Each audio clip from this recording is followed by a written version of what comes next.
Good afternoon, people of every ability and gender. Welcome to the Adrift. It's been a while. Been a couple weeks since I last streamed for you all.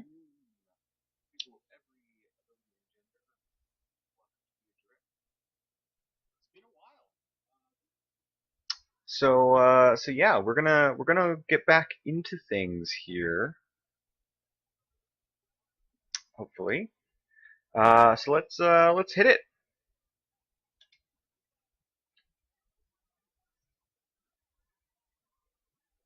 Hopefully nothing breaks.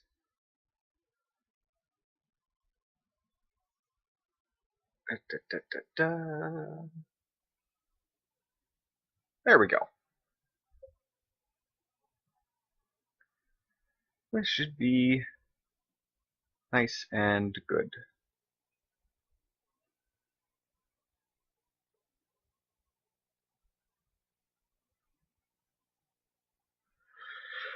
So yeah. Vice, you dumbass! Start making sense, you rotten book, or you're gonna be sorry. Maybe I'll rip your pages out one by one, or maybe I'll put you in the goddamn furnace! How can someone with such a big smart brain get hypnotized like a little bitch, huh? Oh, Shadow Lord, I love you, Shadow Lord! Come over here and give Vice a big sloppy kiss, Shadow Lord! Now pull your head out of your goddamn ass and start fucking helping us!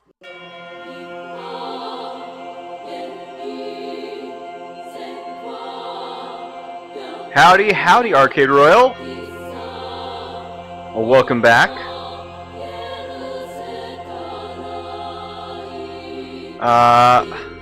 My video preview seems to be frozen, but can you guys see everything that you need to see?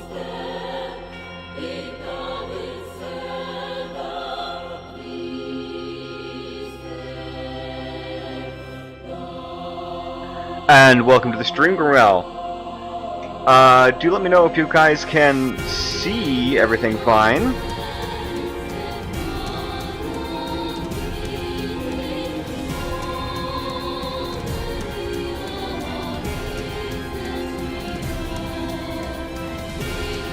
Okay. Fantastic. Alright, everything is working. So let's get back into it. It's been like a couple weeks now, I think. It's been a while, so if I planted anything last time, that's probably dead.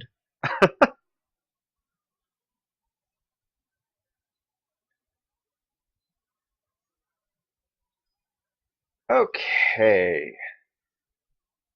Yes, I want to load the data.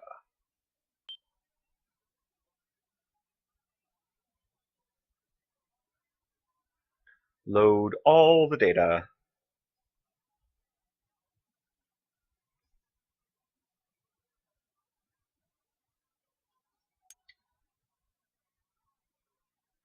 So I don't remember what we were doing last time. I think we went to the place with all of the masks.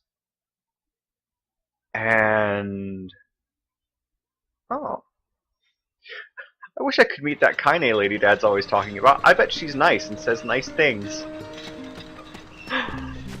Oh, Fiona.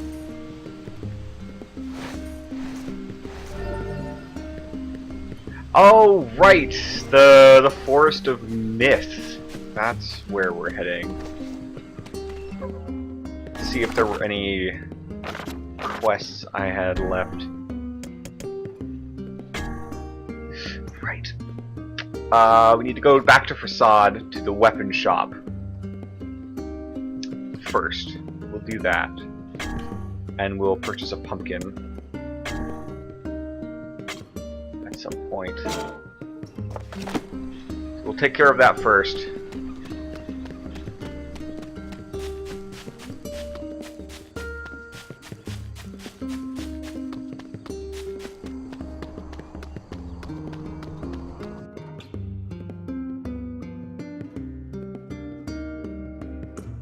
You want to try your hand at this job, Kaine? Are you serious? Hell no. Hussies are only good for breaking things anyway. Maybe I'll start with you. Give it to him, Kaine! Yes, I figured I could get pumpkins and facade also. What is this? Hello, lizard. I will not take your tail. Right, we want to go this way. Can I gather the thing? Thank you. You're just going to town on that. Oh, hello.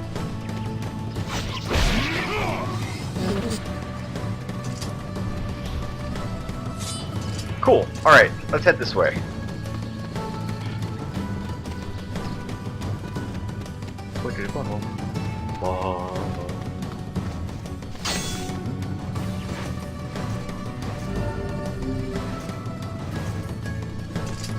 Yes. Be very careful.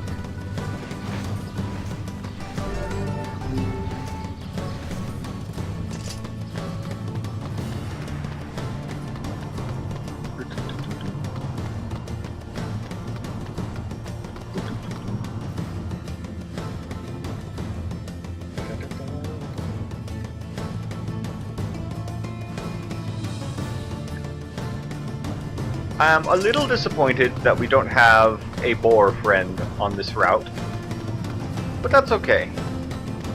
Let's avoid the doggos as best we can. Oh, maybe the doggos won't let us avoid them. No, sorry. Oh God, too many doggos. Ah, fuck. That did not sound... Alright, let's go back. I think we broke something. Well, there is little point in finishing the delivery now. We'd best go back and apologize. Yeah, I guess.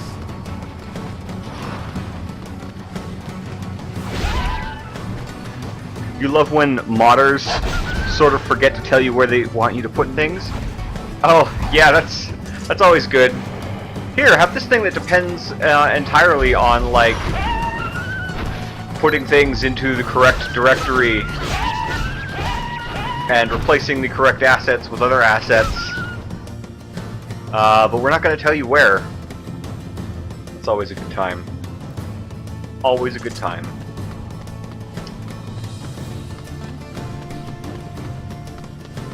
Okay, so doggos we can outrun. Scorpions are the bad thing. Yeah, this is gonna be interesting. I think it's good to start with this though because I have sort of forgotten the controls. So we'll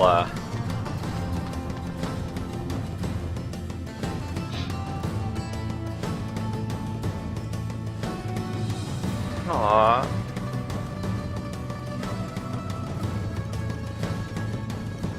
Okay. Which one of you is it? Is it you? No. Is it you? Okay. Okay. Let's try that dance again. Yeah, I have not tried modding any of the PC games that I have for pretty much that exact reason. Just because it's difficult to tell like what's gonna break and how to make it not break.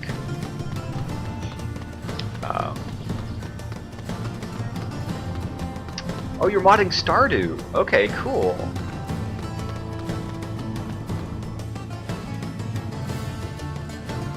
Yeah, it seems fun. I just I get nervous.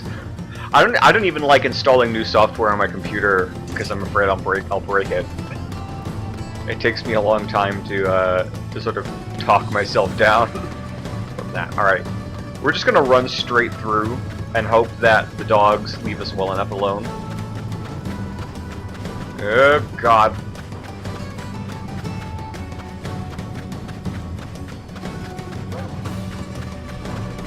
Please leave us alone, doggies.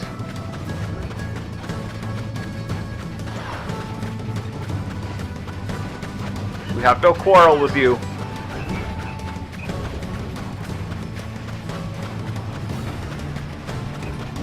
Oh god, there's a lot of them. You can just see them on the map.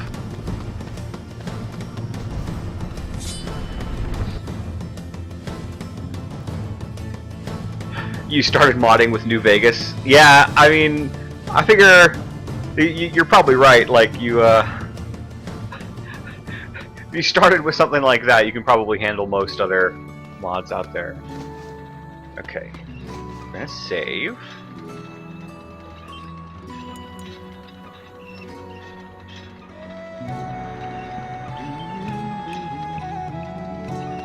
All right, well we've half done it. I need to. Oh, that might be them right there. Maybe. Or they might just have quests for me. Let's find some stairs.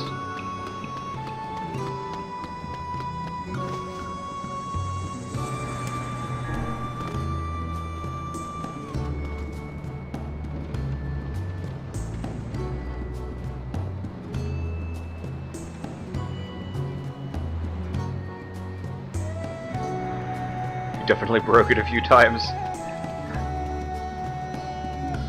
Yo.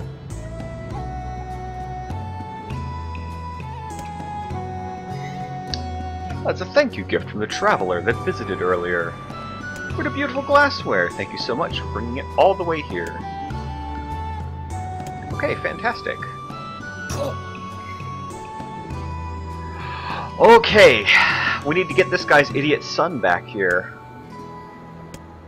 I'm so angry and worried right now. Please forgive me. Son has gone into the desert by himself.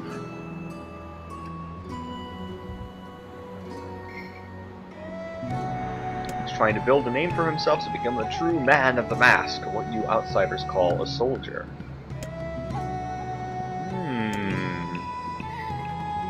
Would you please help me out? Sure. The littlest hero. Alright, let's talk to the other shopkeepers, because I have a feeling they all have questorinos for us as well.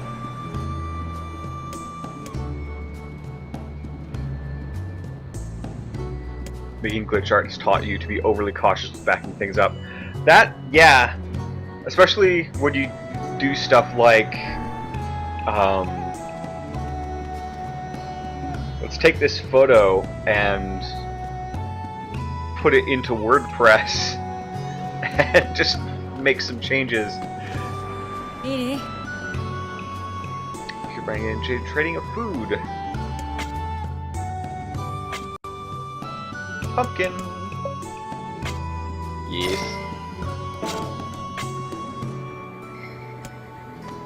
Okay.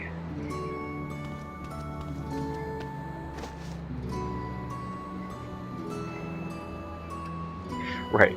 You want to break stuff, but you don't want to break it too much.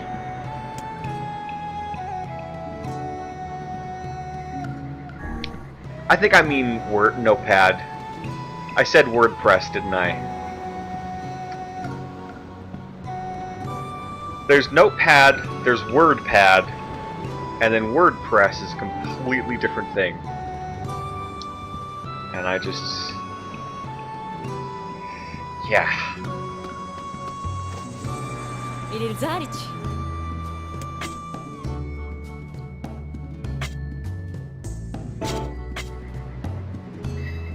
Okay.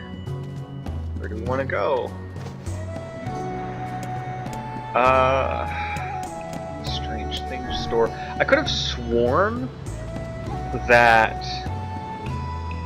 one of the other shops had a little quest marker over their head.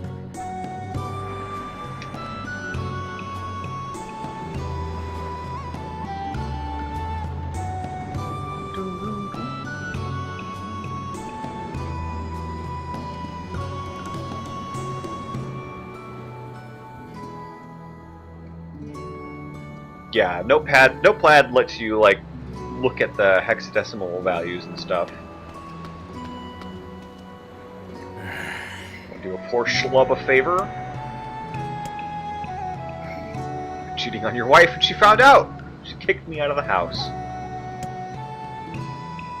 I know I've been a selfish idiot. I just wanted to take you back, so I was hoping to give her a present. Coat from wolf hides, but I don't know where to find them.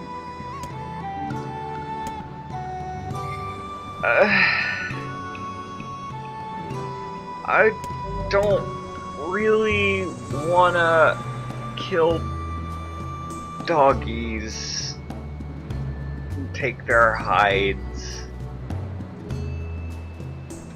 Yay! Your interface is all pink. Awesome.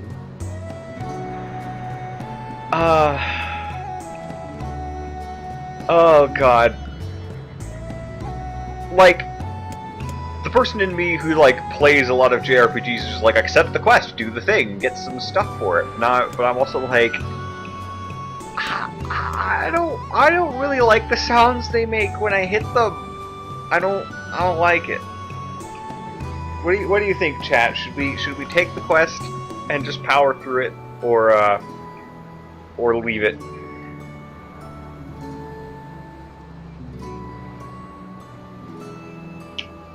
Just some monies? Okay, we can do without monies.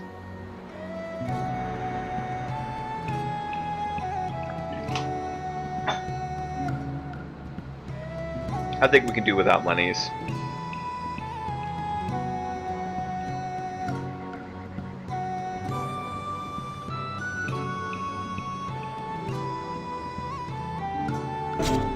Okay, and he still has the thing, so if we decide to do it later, we can. I don't want to kill the doggies right now. If we happen to kill some incidentally while defending ourselves, fine. But I don't want to go hunting wolves. It's just me. Maybe it's silly.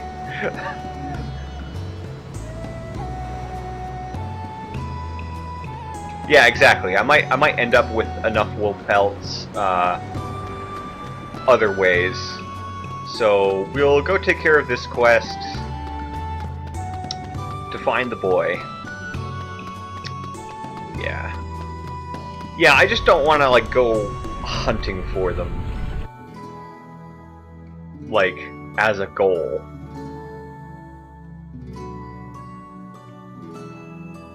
Maybe I'm just too squishy on that sort of thing. I just like wolves, okay? The wolves are friends.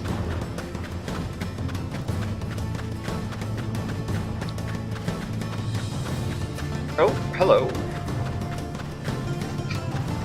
Hey. That was easy.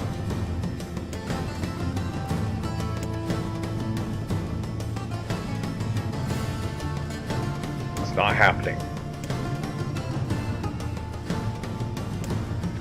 Oh, God.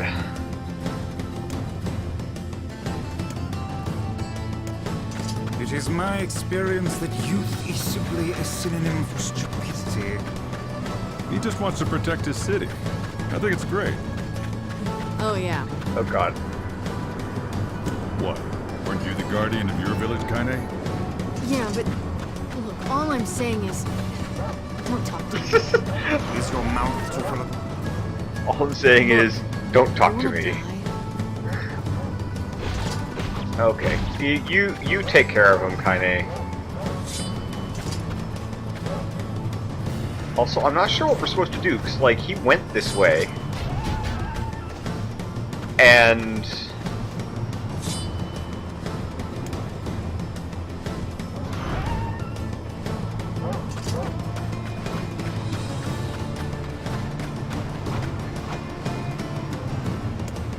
Okay.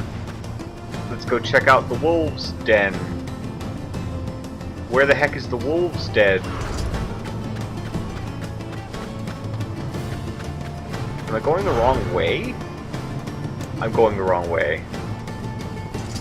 Okay.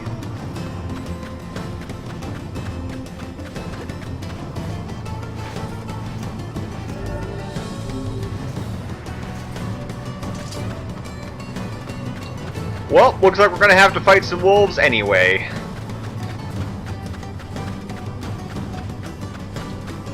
I'm not particularly enthusiastic about. But we gotta go save the boy. Go talk to the king again, and Fyra also. Do you mean before I try to rescue the boy, or after?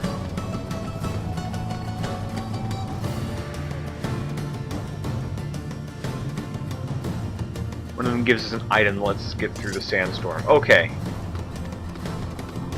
That's probably what we need.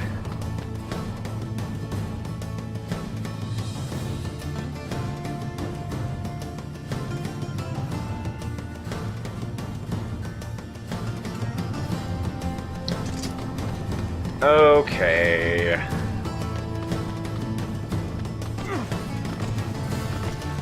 That makes sense.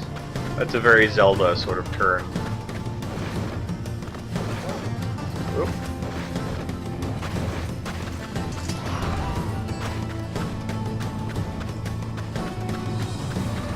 Goodbye.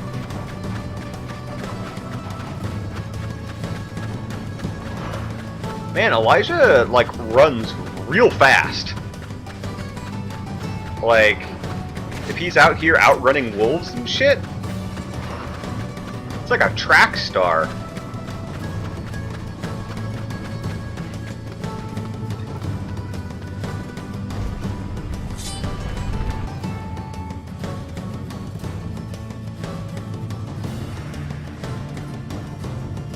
Wolves are speedy. No, he doesn't have a horse. You are correct.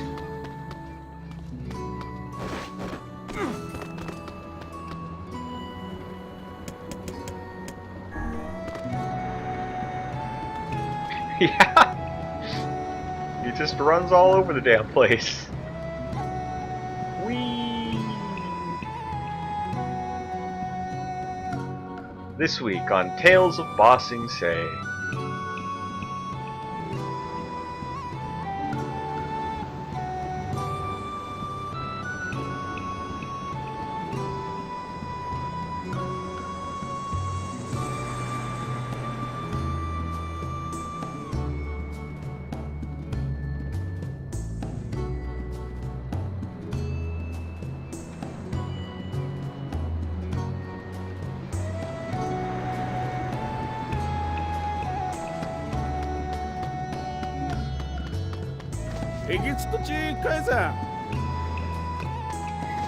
Okay.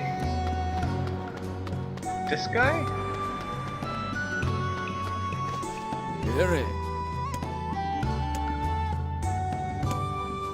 A royal compass. Aha!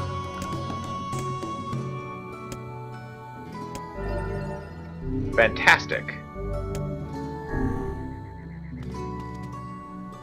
There is no war in Ba Sing Se.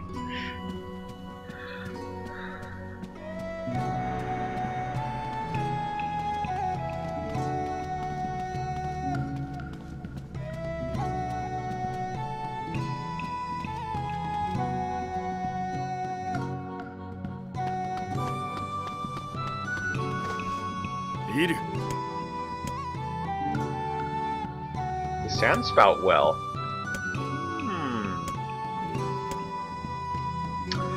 Oh, nice. Oh, I'm glad we came back here.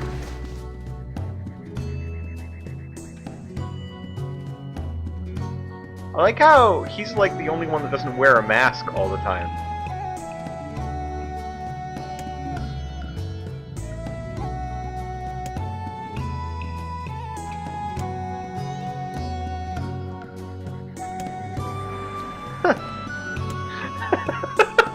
I like him. He's great. Oh, look at this. We're like way up here where I was just like, I wonder if you can get up here. Turns out we can. We sure can. Cool. Alright, we'll go exploring a little bit later. Right now...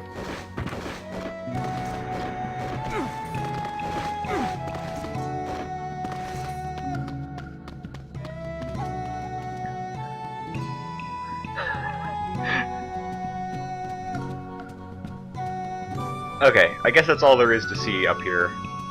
So, we can go exploring. So yeah, now we have fast travel. Go us. Okay, invisible wall. That's fine.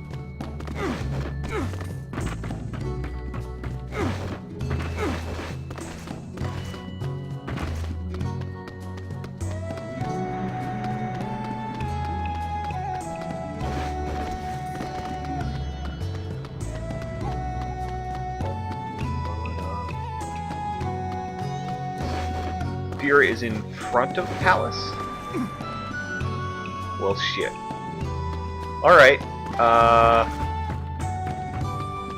2 shakes of a lamb's tail. We'll head right back over there.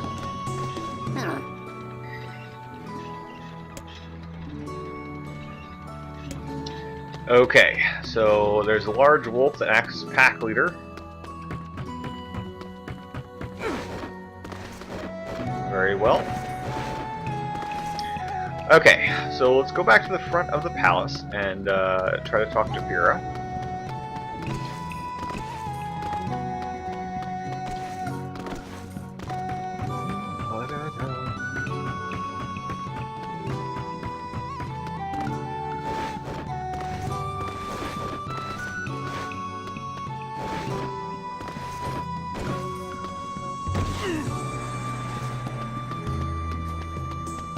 Yeah.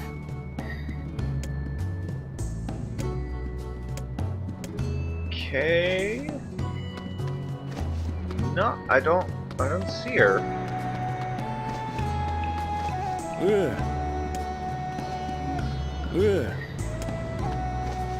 Raw.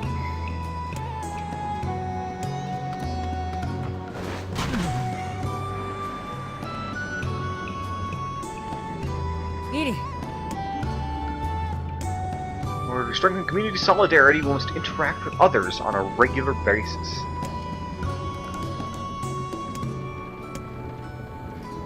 To deliver the message, you will receive another message that must be delivered. You must do this 5 times. Oh god.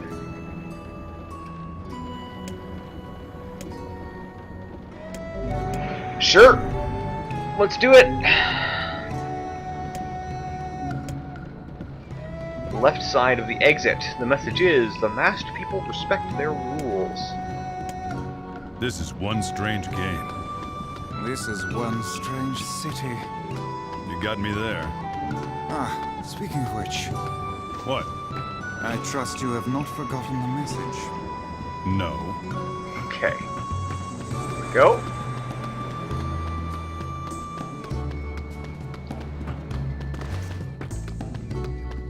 Person standing to the left of the exit.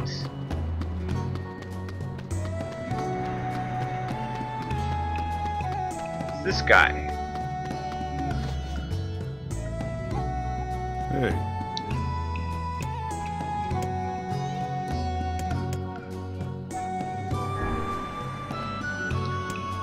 King's right-hand man. The men of the mask work for the king. Alright. Let's do it. Whee!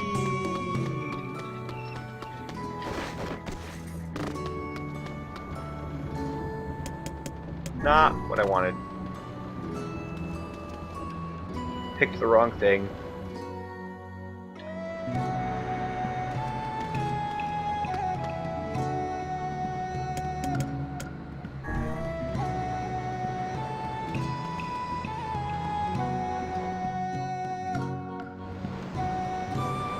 You know, it occurs to me that Futaba would fit in pretty well with the masked people.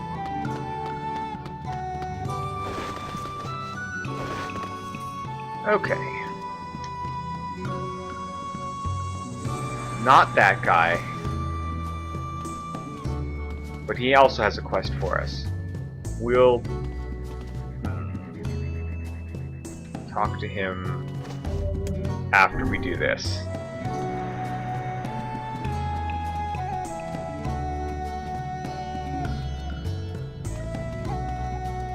The lack of internet and all. Okay, fair point. fair point. Maybe I'm thinking more character archetypes and not like the actual characterization of the game.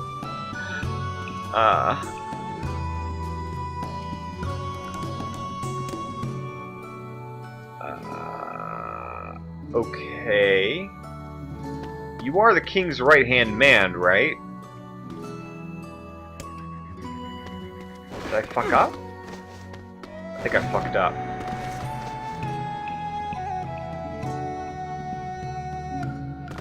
Okay.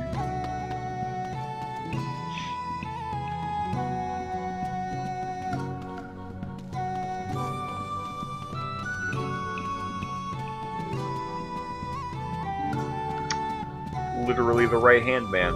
Although, he's not... He's on the left side. Unless you mean like... Oh god. This is confusing. Alright.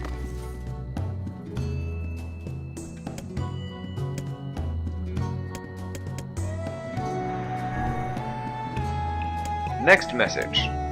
Person taking care of the children. The message is, childcare can be difficult. Okay.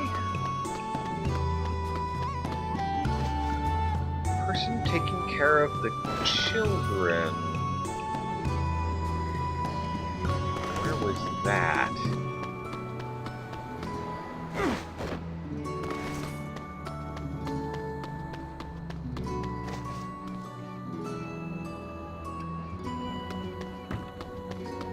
Aha! Hey,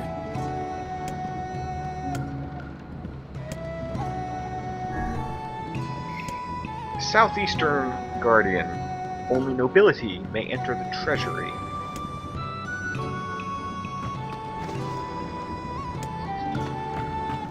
Okay. South. East. Southeastern Guardian.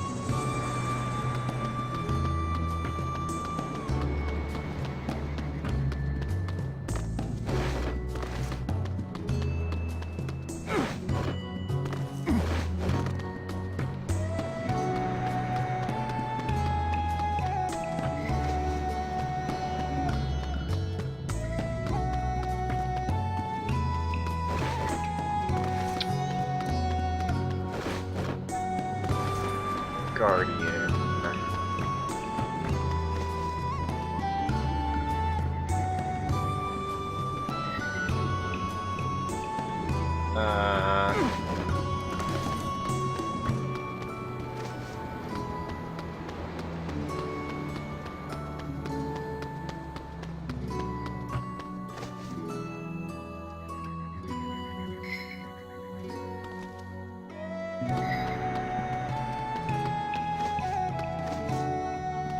So this is the southeast. It's gotta be in this region. It's up top.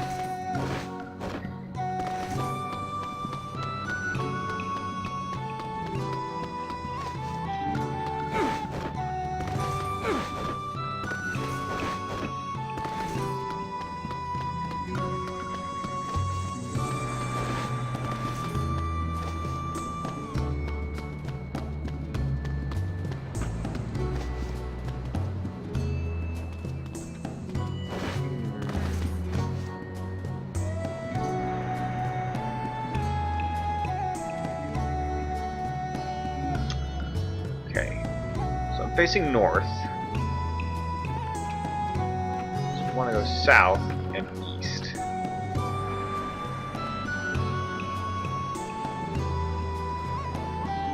Huh, okay, I guess I'm not in the right area.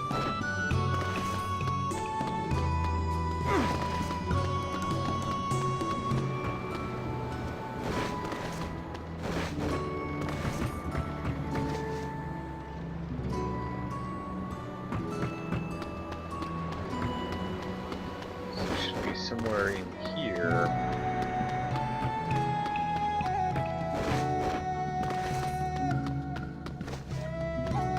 Maybe down on the lower level.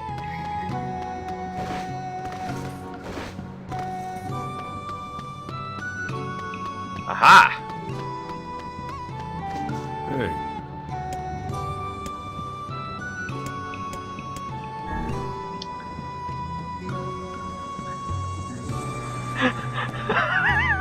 You replaced all of your scarecrows with cats? Like, scarecrows in the shape of cats? Or, like, there are cats wandering around where your scarecrows used to be?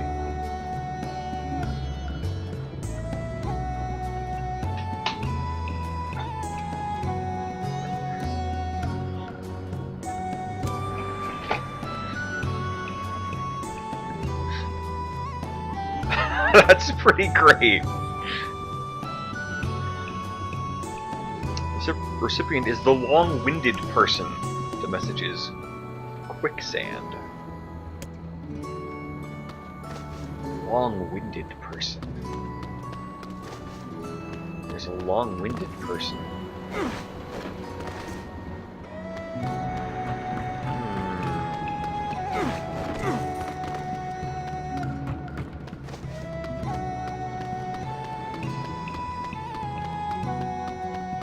Oof.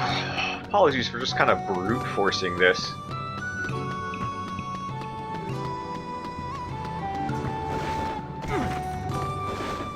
I would not be very good at mist, I think.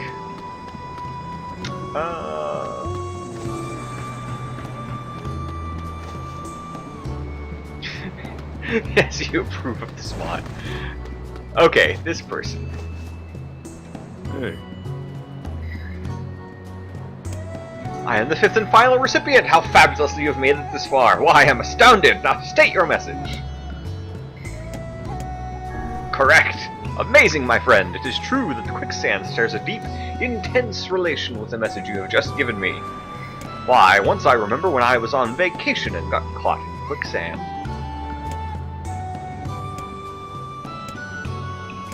He certainly enjoys listening to himself. NieR.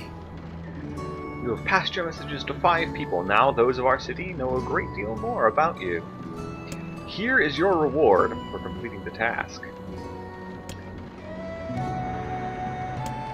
This town is beyond my comprehension.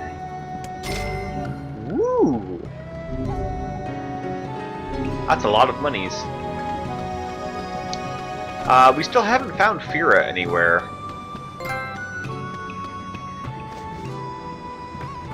I remember that's like the whole reason I was going back to the palace, and did not see her.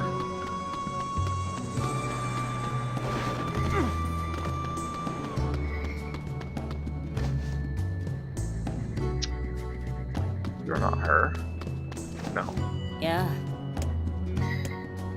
No, because Fira is in one of the children's garbs.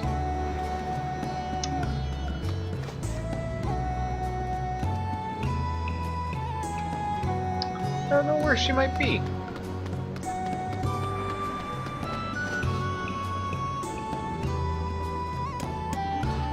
Let's just go back to the entrance.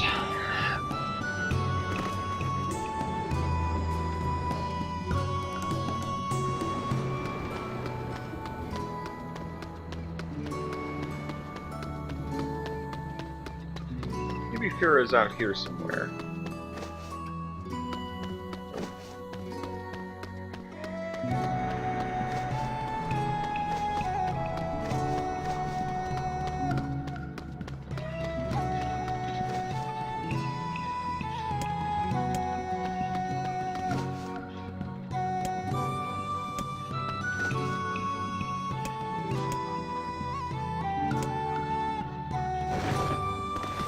I don't know where she is.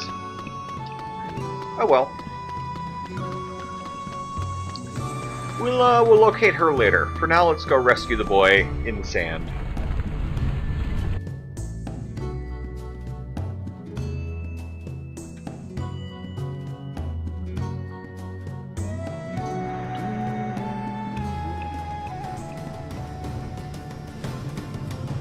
Okay. So, we've got a royal compass.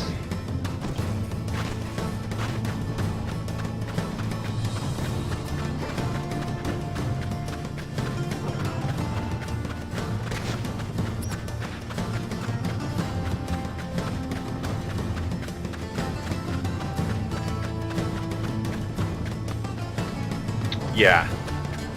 It definitely seems like it would be the case. Okay. Sorry.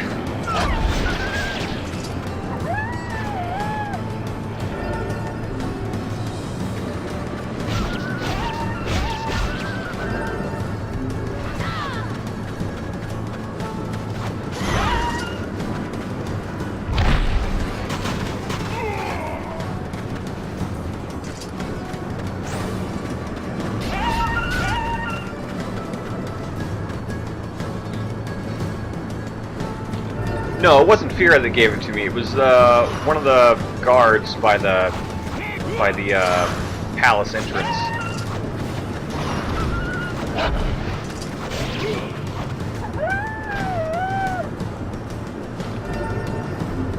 Got a bunch of wolf fangs.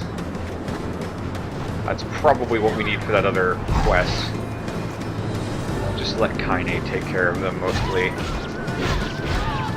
Or I don't have to listen as closely.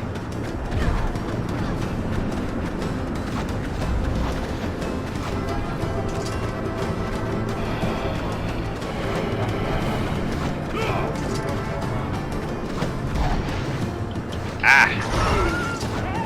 Got me, but good.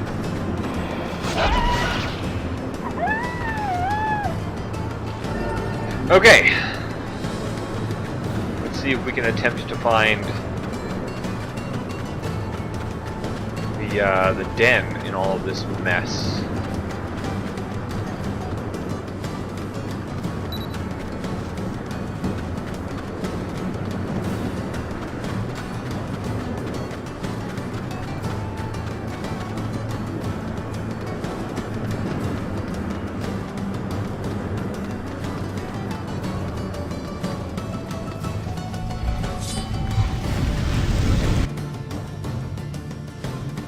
I don't know if this is the right place, but it's a place.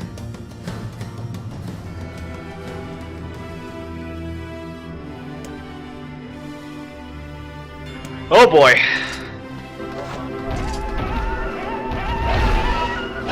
I'm so sorry, dogs! Oh god, this is the worst.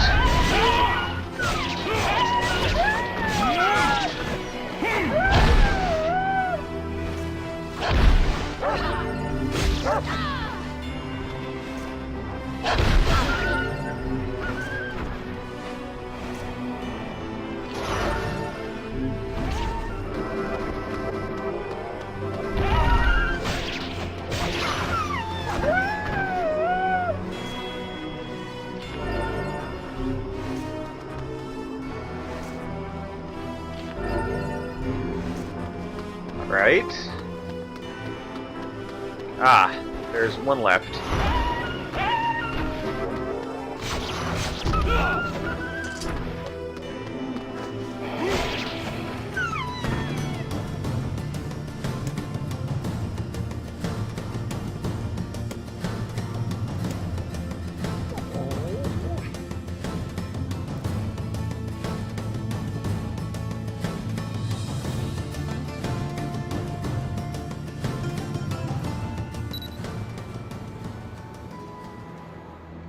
You know how much we worried about you, boy.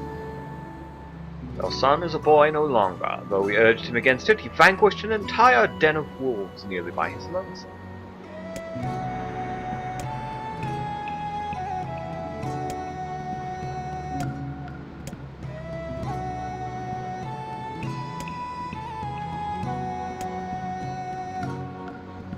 They would have done no such thing because you could have come back here and warned us. Still, you did try to do right. For this I am proud. I will speak to the king's advisor. If he will have you, then I will give my blessing for you to become a man of the mask. But you You must never do such a foolish thing again. A true soldier knows when he is outmanned. He knows it is not shameful to seek the aid of his fellows.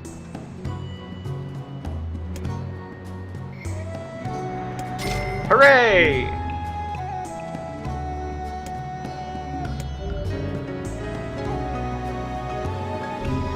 We kept the boy from dying horribly to a bunch of wolves.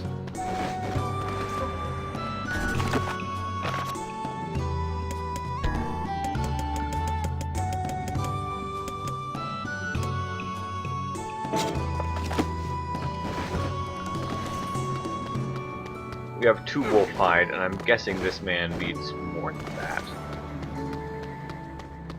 Ew.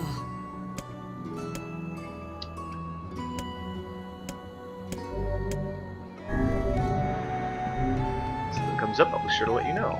Does the girl have any identifying marks or scars? She's probably wearing her gold ring. It's a family heirloom that I gave to her a little while back. I doubt she'd take it off. Interesting. Okay. You've got a quest too. She's hanging around with her boyfriend.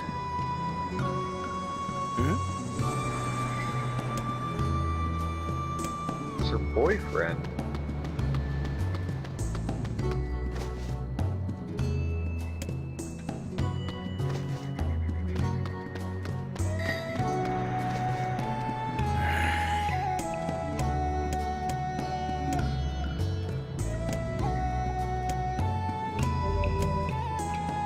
Sure.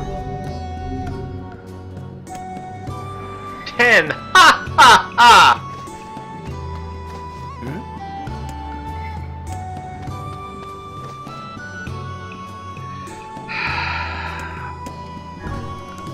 Who else might know anything about this missing girl?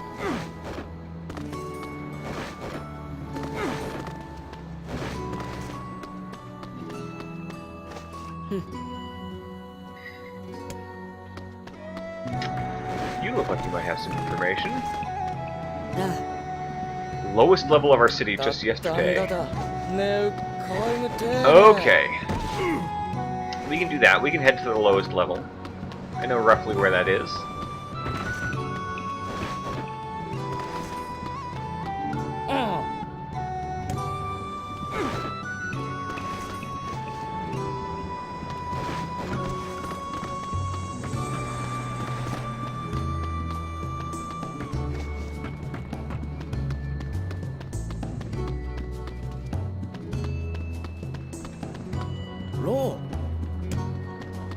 Okay.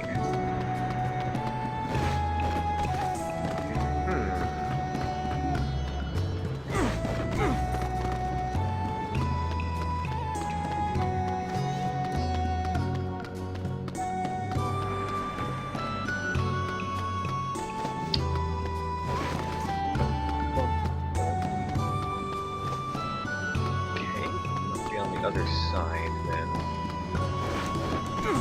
I'm expecting there to be someone down here who knows something rather than the actual girl herself.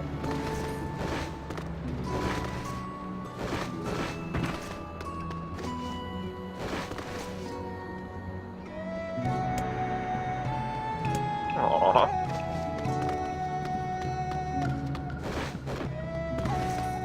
That's the kid of the lady who's up hanging up by the palace.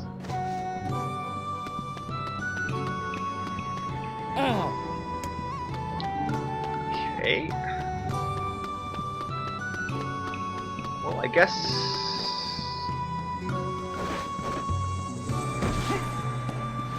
maybe over here.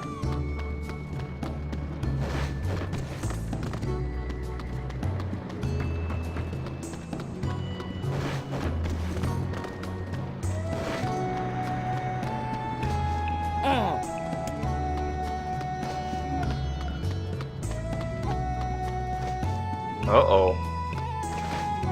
Oh, this is taking a turn for the worst.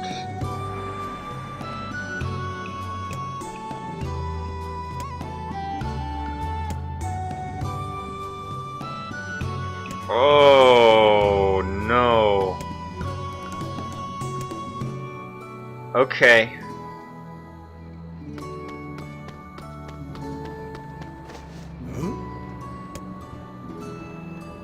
Standing watch at the town entrance.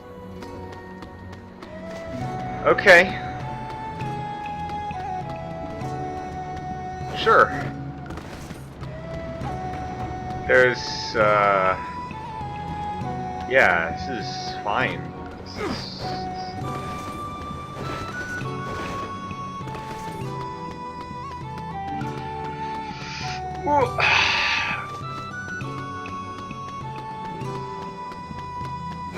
CSI NieR.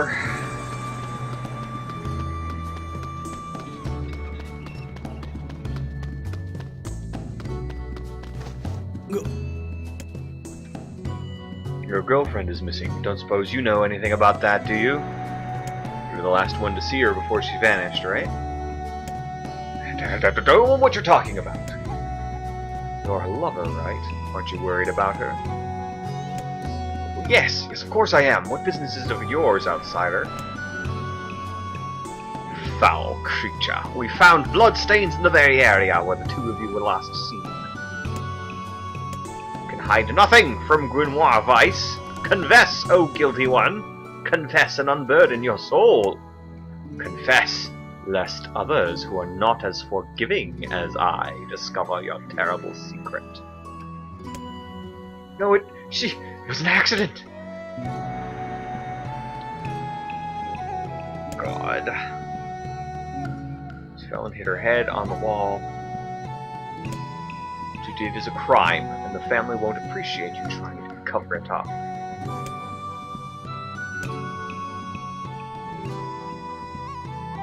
Oh, God.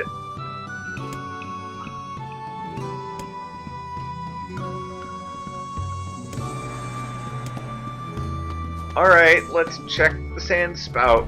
Well...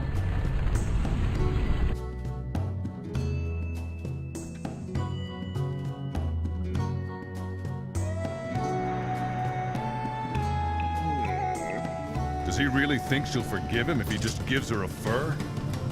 It does seem somewhat materialistic. Are you guys for real? When someone gives me something for free, I'm happy as a pig in shit. This world would be a great deal simpler if nothing but kindness lived in it. I'll pretend that's a compliment.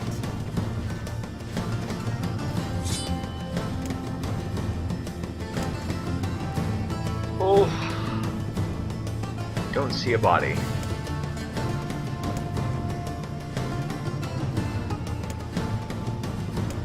There is no body to be found. What's going on here? She must have been carried off by the waters, or the wolves. Makes sense, I suppose. Or perhaps the man was mistaken all along. Maybe.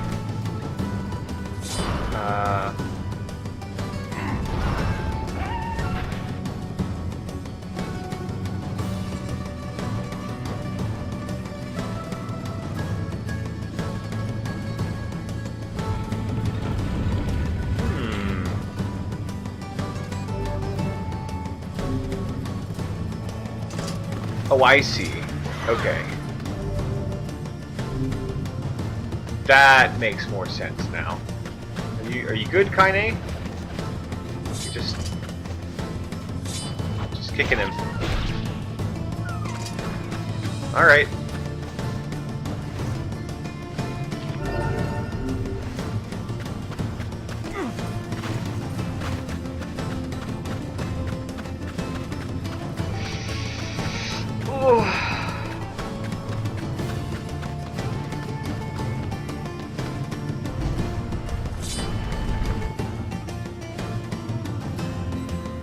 Okay. I think this will be the last side quest we do in Facade for now, and then we'll head to the place we're supposed to be going.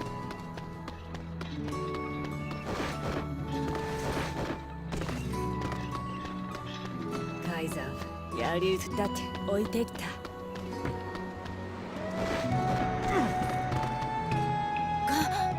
Oh, she's back.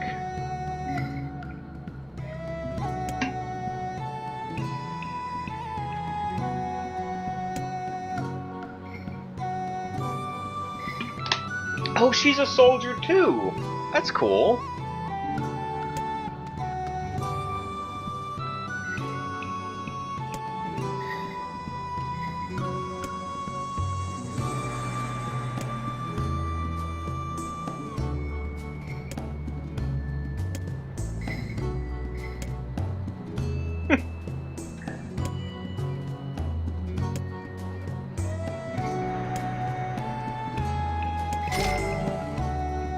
It turned out better than expected, that's correct. I mean, he still cracked her head open on the rocks, so they're gonna have to fucking deal with that shit. But, you know, I would be having a serious talk with him. カイザ But, ー二つ置いてきた hey, everyone's alive! So at least that's something, right? Raw! Okay. Let's head back to the place.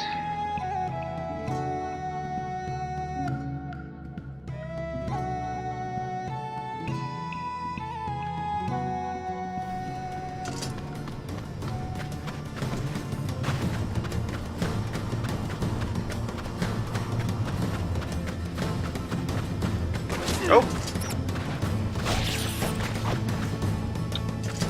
Fucking poisoned.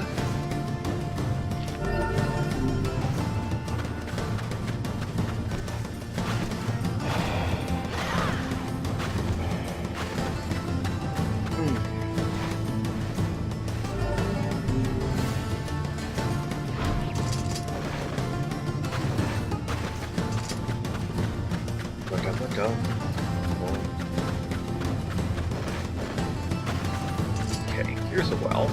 We'll open this one up too.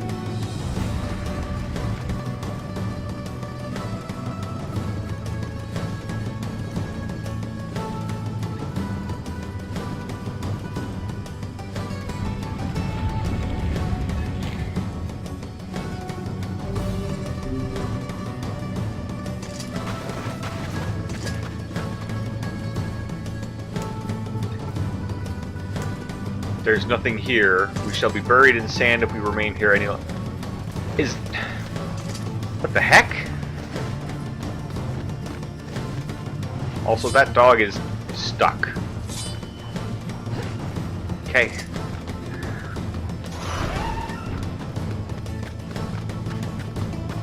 Like, that text seemed to be, like, quest related. Like, it was the sort of thing that Vice would say if we were on some sort of quest when we arrived there at the graveyard, but I don't remember taking anything like that.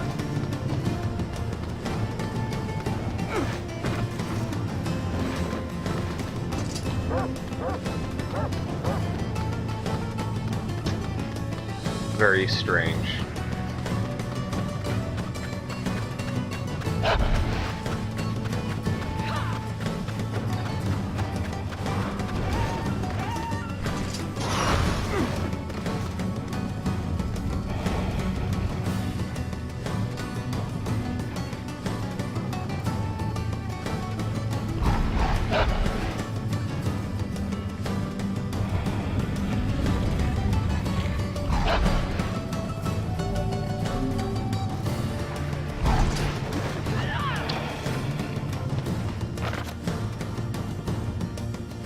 Aha. Okay, cool.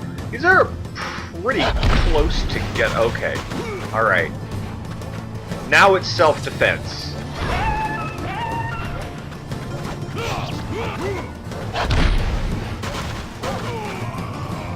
Okay, I'm gonna die.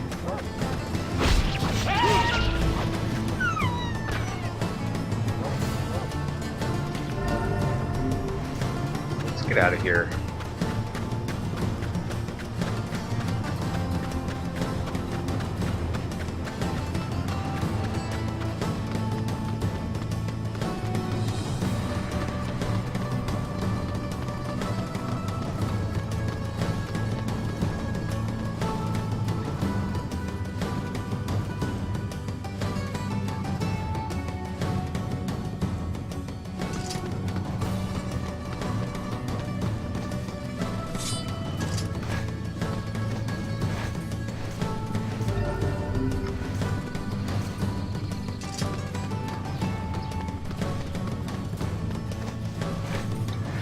But yeah, speaking of, well, not really speaking of anything, but since we're playing some good old JRPG goodness here, I hear that you're starting Persona 5. David, you'll have to let us know what you think of it. I've liked what I've seen of it so far. I think I've watched folks stream basically most of it, and pretty much solidified my decision to eventually get it when I have PlayStation 4.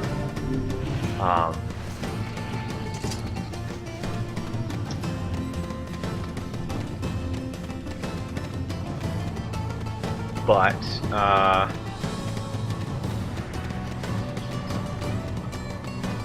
be interested to see what you think.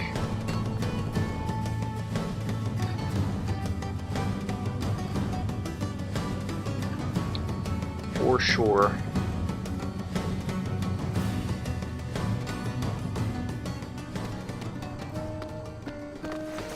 Oh right, we can tell the guy that we delivered his stuff now. Yo.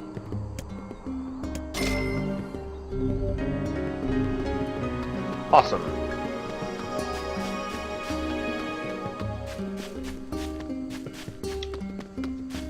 Let's go get us some healing herbs because we are running low.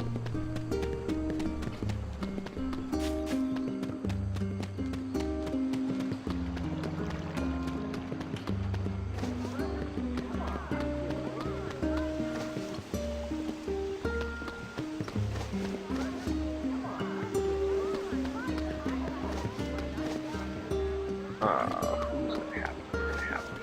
Hey, Yeah.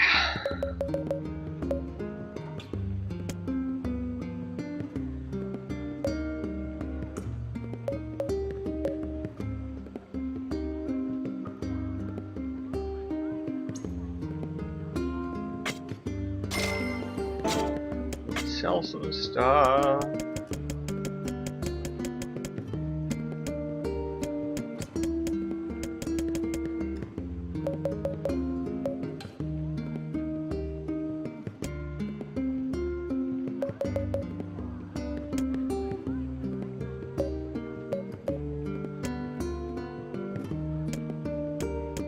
I'm gonna hang on to some of the other stuff, but I'm finding clay pretty often. I'm finding berries pretty often.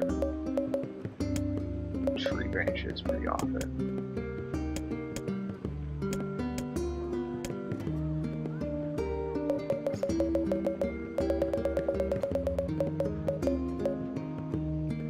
Okay.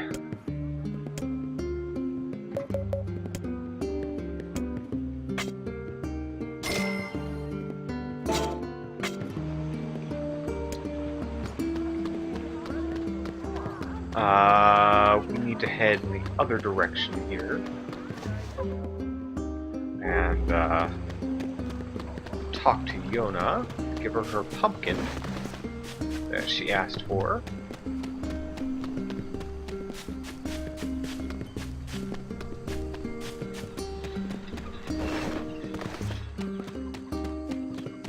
Check what's going on here.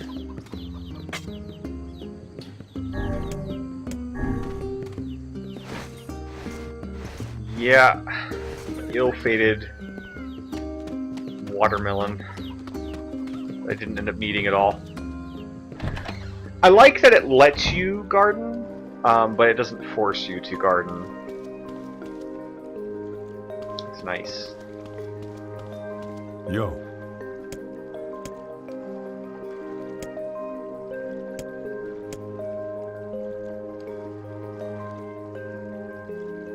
Oh, yay! She made us a cake! How cute!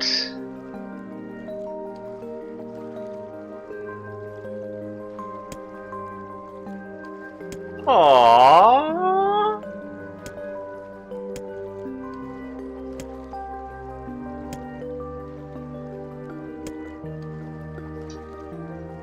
But there is so cute! She made like 7 cakes!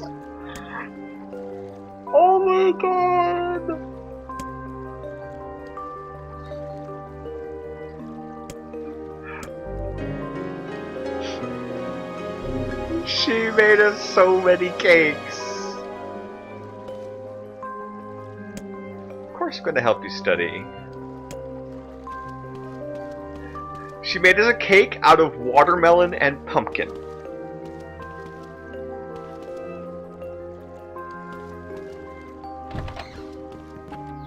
Yes. Don't question it.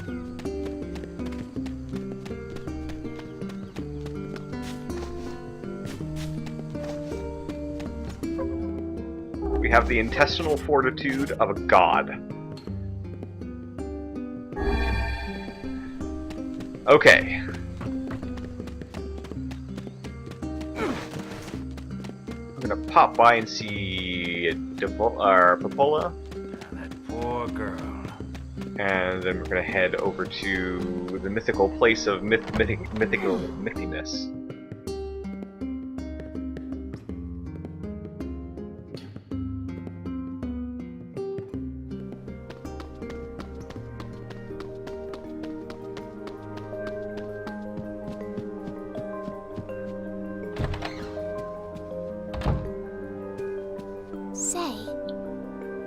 Right.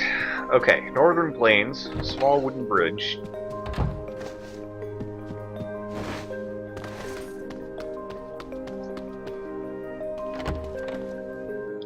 The first Murph!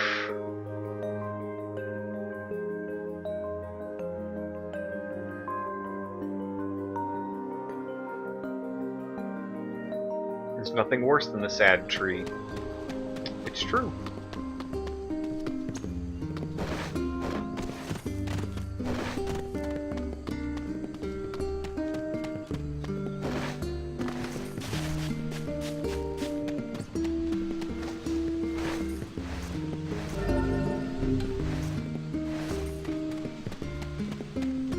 Got anything for me? Nope. Nope. Okay.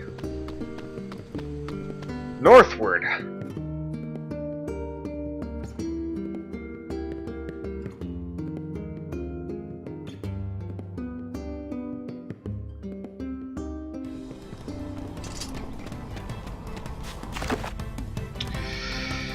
Okay, so we're going over there where we haven't gone yet. So... sorta wondering if I should stop by...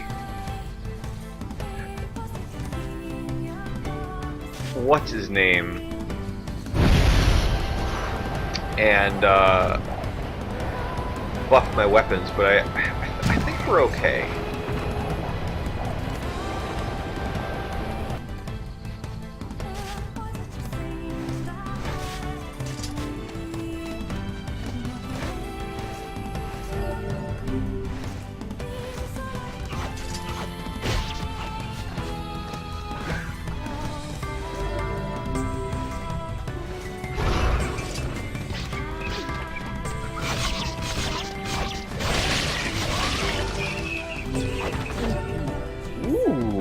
Jizz. Magic.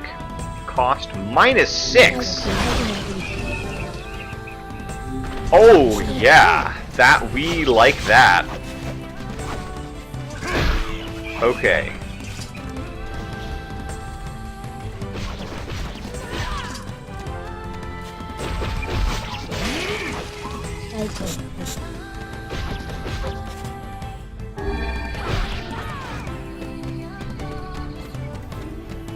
We like that a lot. Weapon upgrades are a pain to get? Okay. So let's not worry about those for now then. We'll proceed with these until we are in pretty good shape to go questing. Yep. Thank you.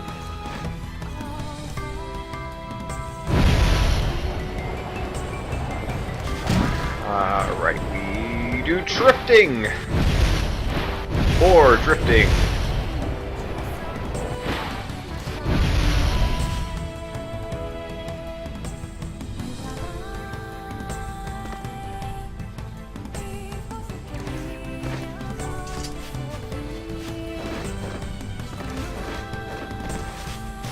Okay. This is just a little cul-de-sac up here.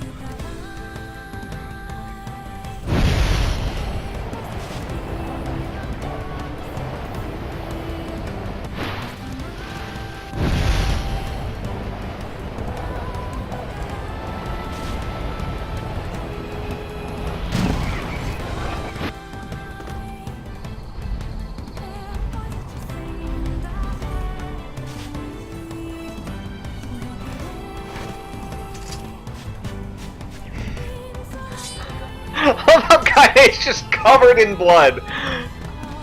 It's a good look.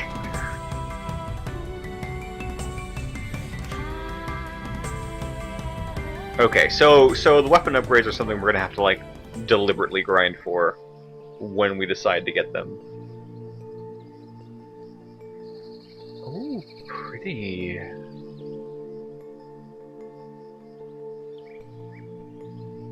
It sure is quiet here. Such silence bodes ill. There's trouble on the way. I'm sure of it. That's what I love about you, Vice. You're such an optimist. Such cheek. Okay, let us go ahead and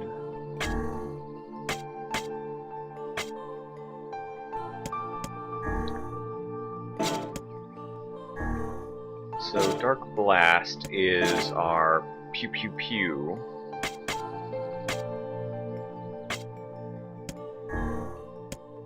We want, yeah, Lujez.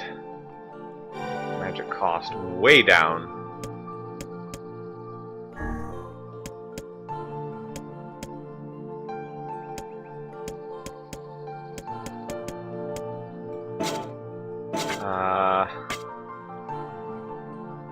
Just so weird, dude.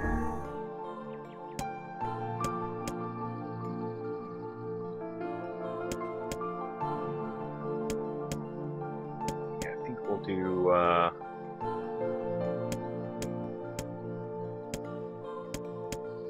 Jazz. These will both be Mahir. They might as well be.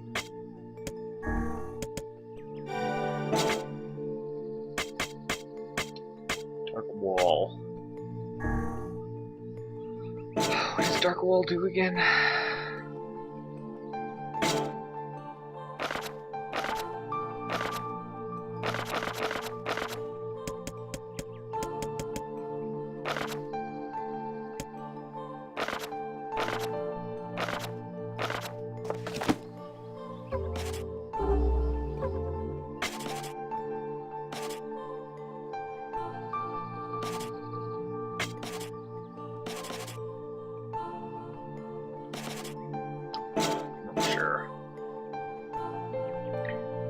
You're excited that we're at this point in the game? Alright. Let's see. Okay, so this is a save point right over there. Let's finish editing our words here. Dark Phantasm. Let's definitely put,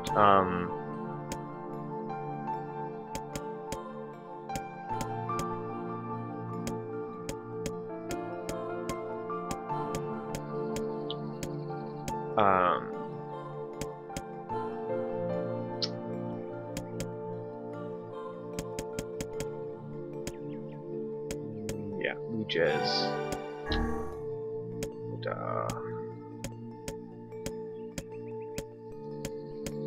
I think Geb is the only one that does anything for our damage as far as first words go.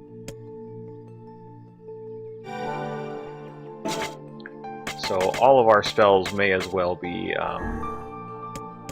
Geb. Although this one doesn't actually do anything for us. Anything else? No. Knockback resistance.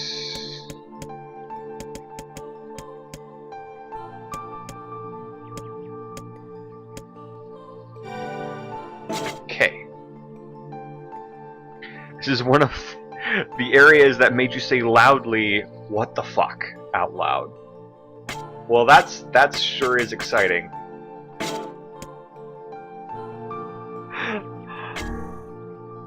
Okay.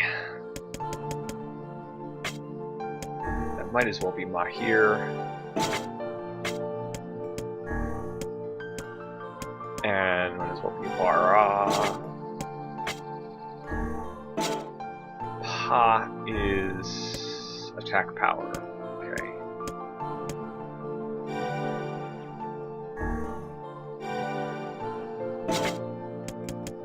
The rebirth. Okay, I don't think I've looked at this one yet.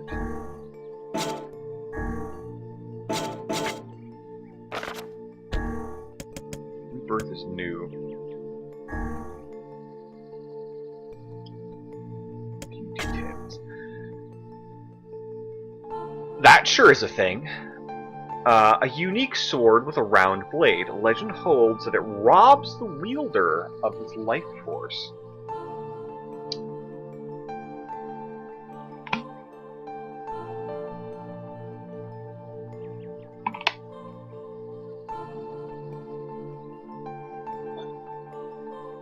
It's very light. Not much magic power, not much attack power.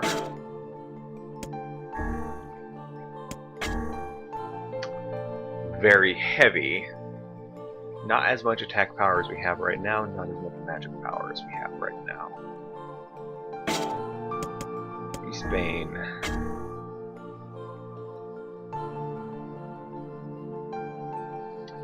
It's heavy.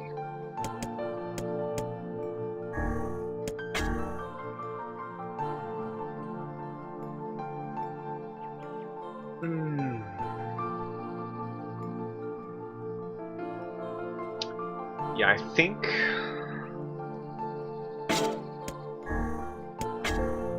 Let's see.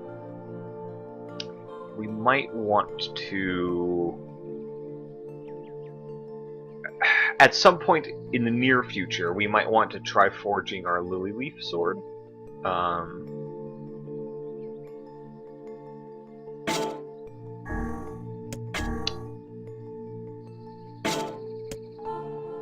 Possibly.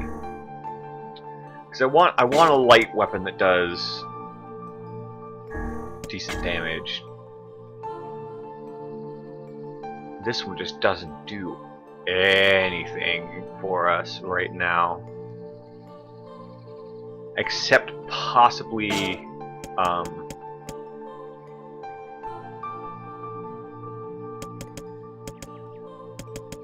shining light. Nevertheless, let's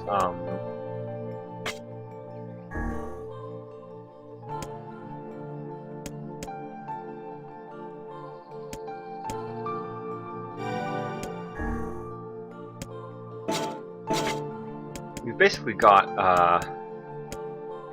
let's see. Var is giving us guard break.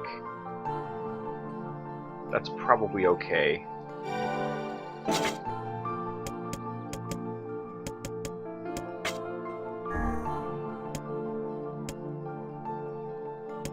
Oh, we should change that to Vara, though. For definitely sure.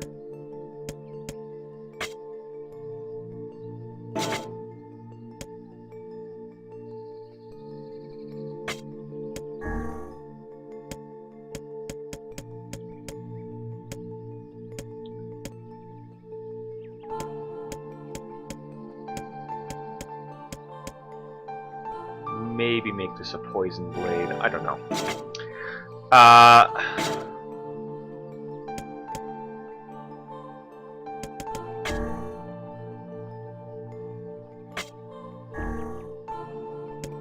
This physical strength plus 4.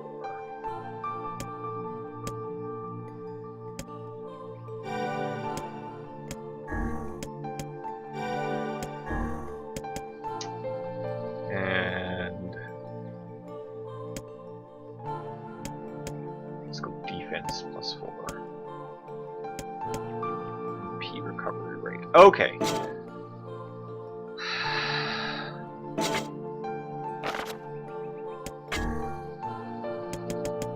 Geb used with magic. Coda and Bess used with... So Hoda is knockback resistance.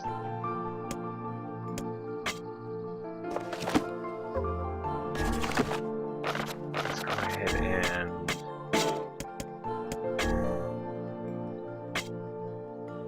we'll put Hoda on defend.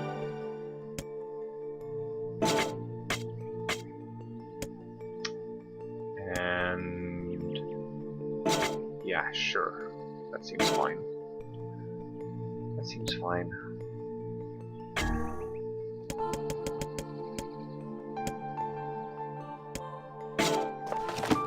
Okay.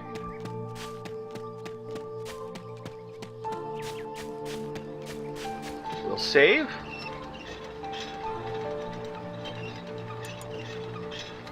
We continue on our merry.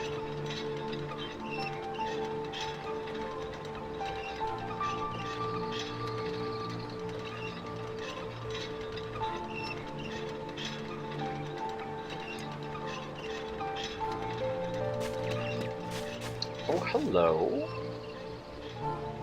Okay. So we've got fireflies, it looks like. We've got a gentleman sitting on a stool. And a treehouse. Inspect the treehouse.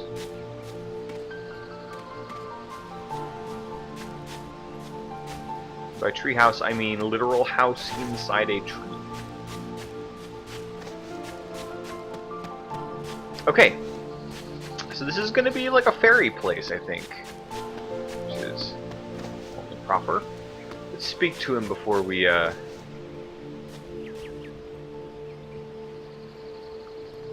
Beware. Beware the words. The words? What do you mean?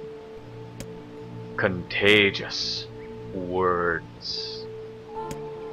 Those who dream. Hold a moment. There is a strange new sensation in my mind. It is not quizzical! Story time! What is going on here?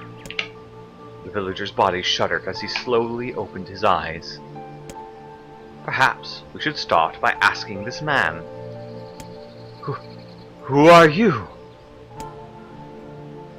I'm Elijah. This is Vice. We heard something happened to this village, so we came to see if we could help. The villagers stared at Elijah and Vice. If you can speak to me, I must have caught you in my dream. How's that again? The villager explained. In the past weeks, a mysterious disease called the Death Dream had spread across the forest of myth. Those who caught it were cursed to fall asleep and live forever within the world of their own dreams. The village mayor had determined that the Death Dream was spread from person to person by spoken words, but before he could learn more, the disease took him as well. Vice stared at the mayor, his mouth twitching slightly. Now see here, he said. Are you saying we have been absorbed into your dream? Well, yes, said the mayor. I think you have. Oh, crap, said Elijah. So that means we've caught the Death Dream. Before the mayor could confirm Elijah's suspicion, Vice exploded with rage. Ridiculous! Preposterous! Completely unfathomable on every conceivable level! I don't even recall falling asleep!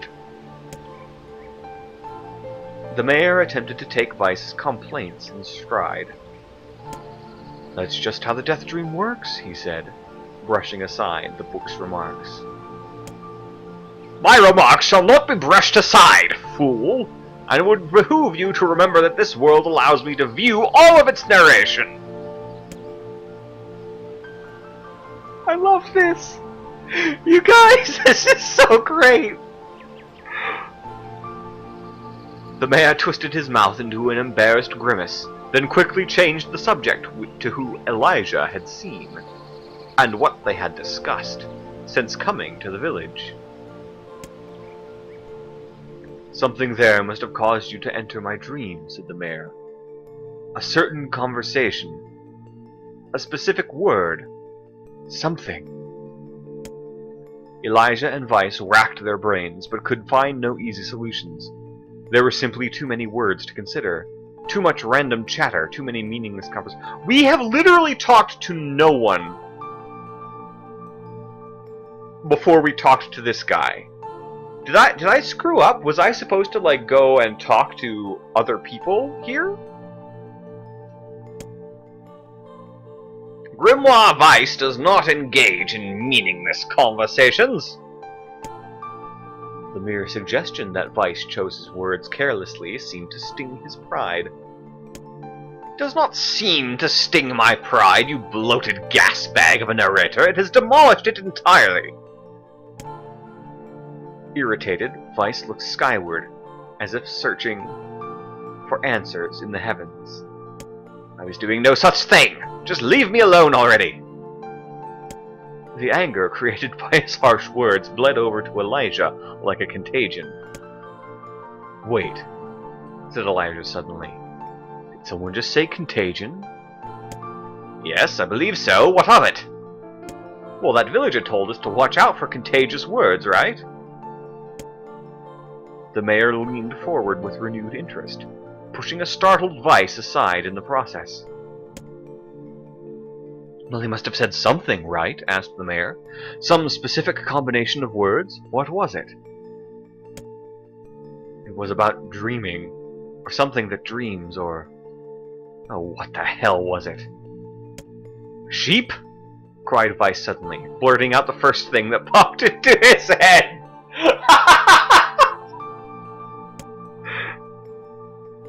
The others stared at him for a moment before slowly shaking their heads.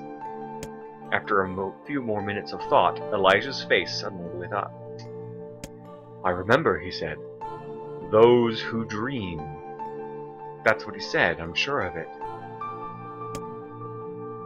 At this, the mayor produced a thick sheaf of papers from his pocket. He flipped through them a few times before finally nodding his approval at Elijah. "That sounds right," he said, as a stray sheet of paper fluttered to the ground. "My notes also mentioned something about that. I bet it was the last thing you heard before you fell asleep." The mayor shook his head, his worn pencil stub tracing lines across a lone piece of paper. "For the last month, I've done nothing but study the disease we call the death dream," he said. "I mean, I'm the mayor, right? It's my job to protect people from whatever comes along. But I never expected a couple of outsiders to start entering people's dreams." The mayor paused, a grimace crossing his face. "I should probably be taking notes or something." Weiss immediately fired back. "I applaud the force of will it takes to research a disease in your dreams," he said. "But perhaps we should bend your efforts to escaping this place instead of trying to understand it." The mayor's hand tightened around his pencil, snapping it off at the tip. "I've tried to escape. From the very first moment I realized I was locked inside my own dream, I've been looking for a way out. But I don't think it exists. I mean, this is my dream, right? If there was an exit, I'd know about it." He paused for a moment, his unfocused eyes staring at nothing.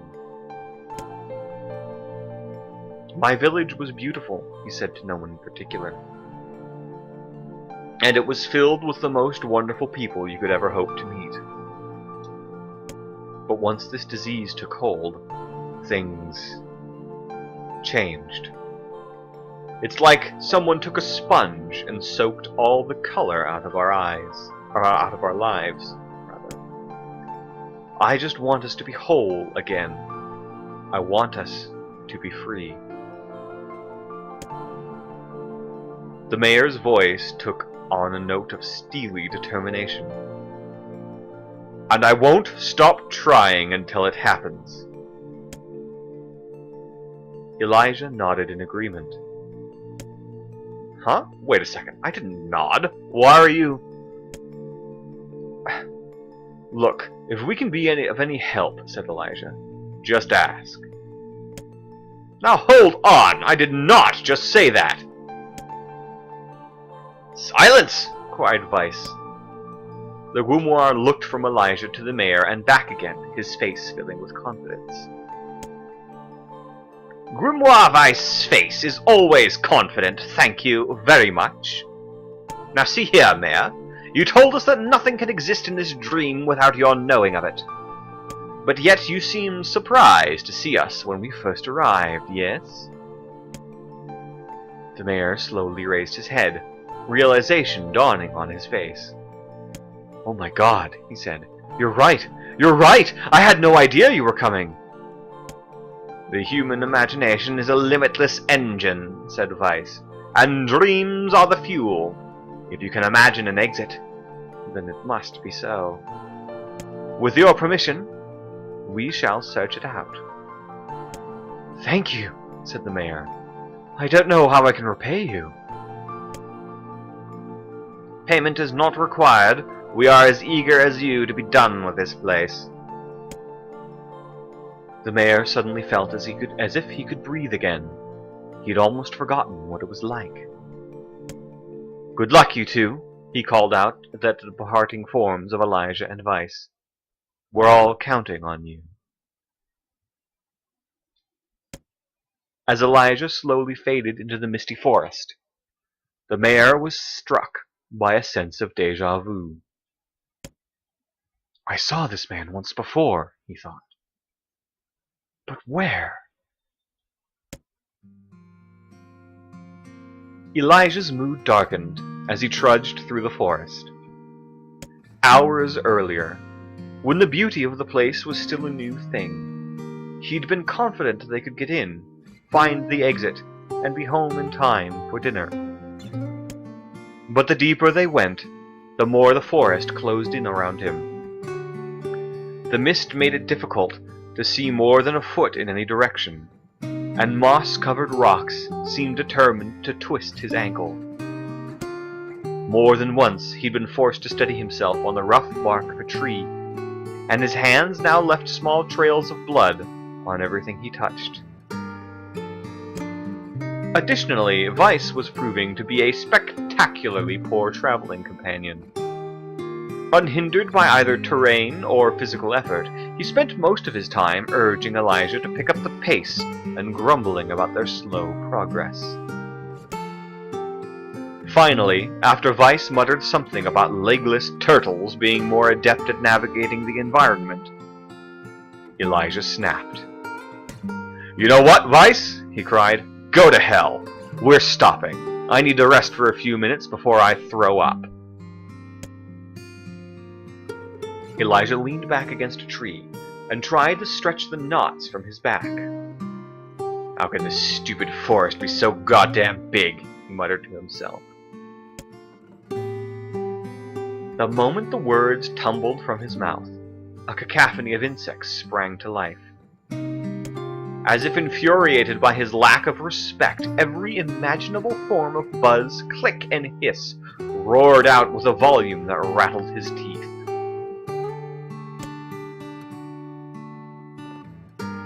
Elijah slapped his hands over his ears and screamed to be heard. Weiss, what the hell is going on?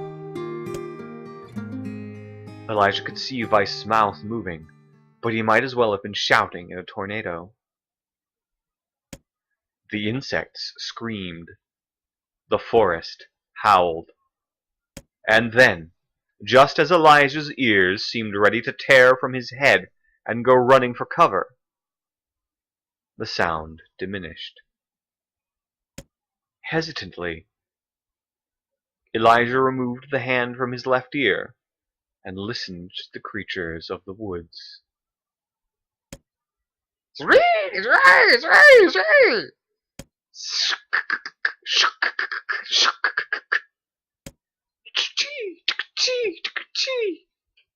Woo woo ma! Woo woo ma! Shik shik shik! Shik shik shik shik shik! As the insect symphony dimmed another decibel, Elijah began to detect patterns in the sound. This isn't random, he thought. It's not just white noise, it's something else. The insects weren't just calling out. They were asking a question. One with it suffers, two with it is ideal, three with it is dangerous. What is it? Why my pages? Is this a riddle? I guess so. This kind of thing happens a lot in dreams, right? Maybe it's the key to getting out of this place. I leave it to you to answer.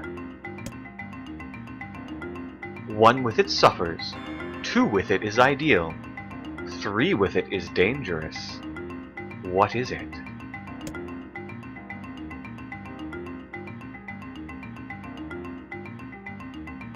I was going to say love.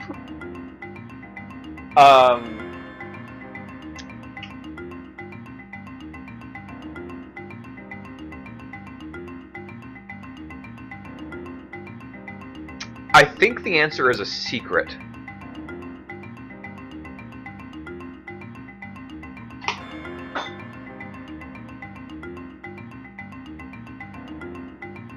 I think it's a secret.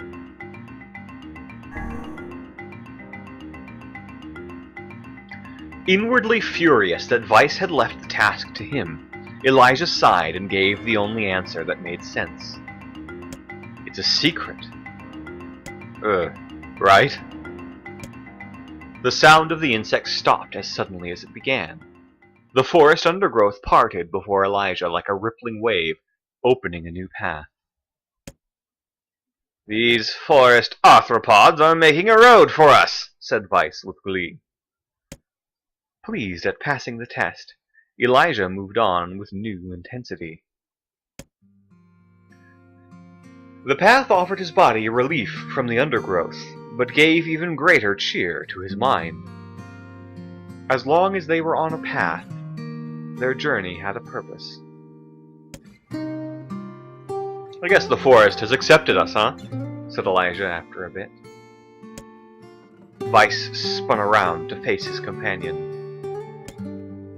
Do not mistake the will of this forest for some happy pet you can suddenly befriend.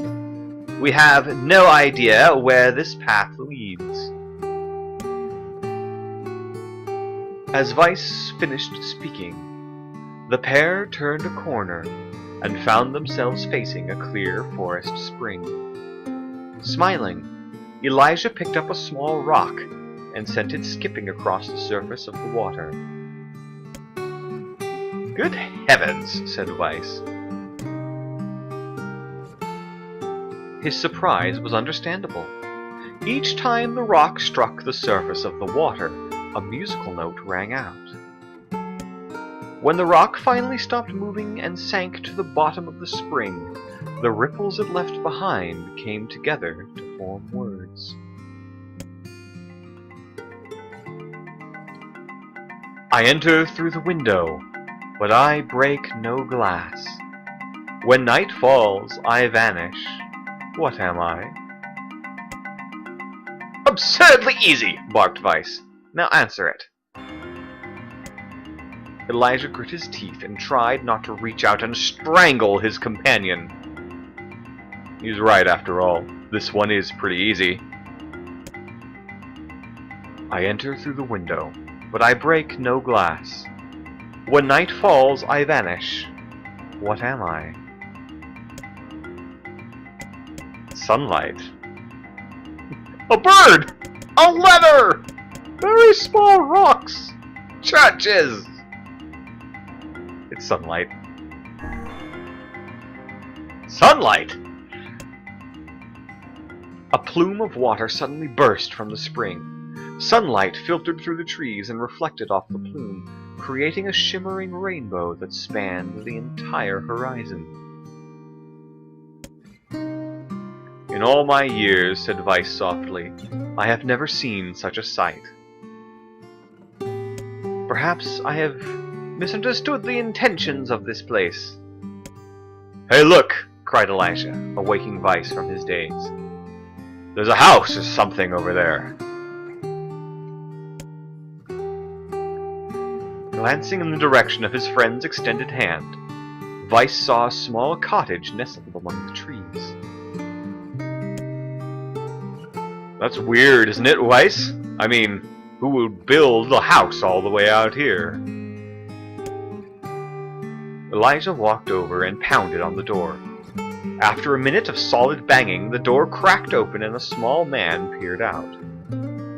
His body was cloaked from neck to toe in a large black cape, while his face was obscured by mist. Come, began Elijah. But before he could get any further, the cloaked man held a hand up and began speaking.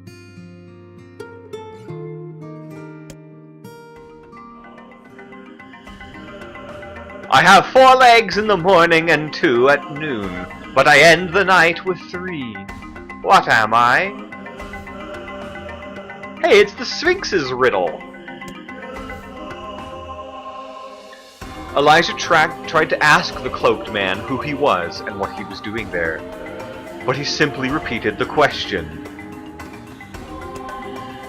If we wish to engage this man in conversation, said Vice, it seems we must answer his riddle. Yeah, I suppose, said Elijah. Well, at least it's an easy one. I have 4 legs in the morning, and 2 at noon, but I end the night with 3. What am I? A man.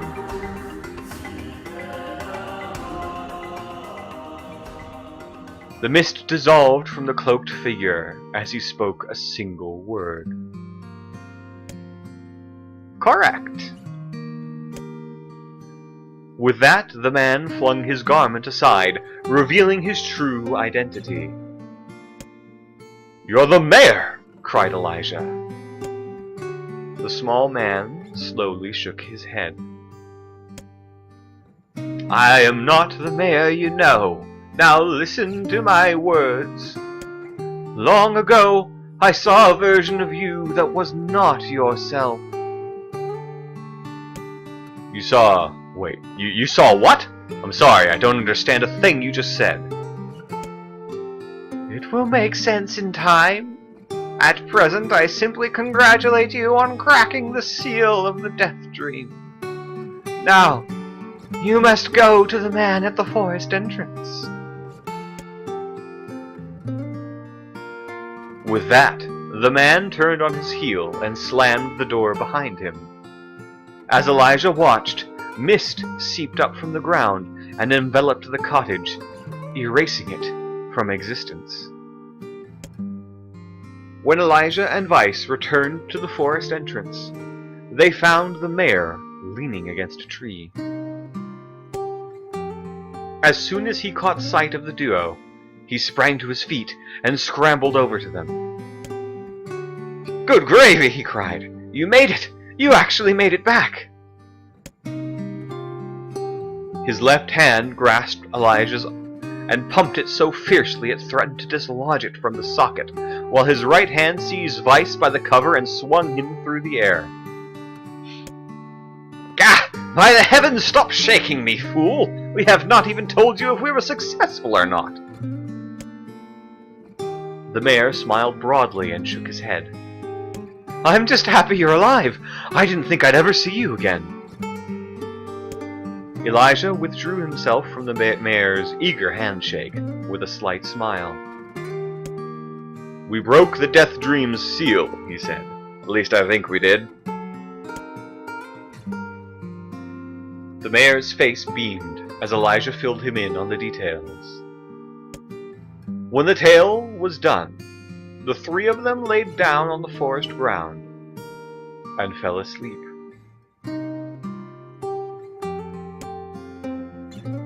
Wait a second. That's crazy. Why would we just lay down and go to sleep? This is one hell of a story. Cease your endless prattle and go to sleep, fool! Fighting against the rules of this place is futility itself. Elijah and the mayor obediently reclined atop the grassy earth. Have you forgotten, continued Vice, it is words that control the death dream, words that allow us to move from place to place. No matter how unnatural they seem, the words are absolute. Therefore, if the words tell us to sleep, then sleep we shall. And once we do, the story will continue. With that, the trio found their eyes growing heavy, their breath slowing. This is the first time, began the mayor. Oh, the first time I felt tired. Since I was imprisoned here.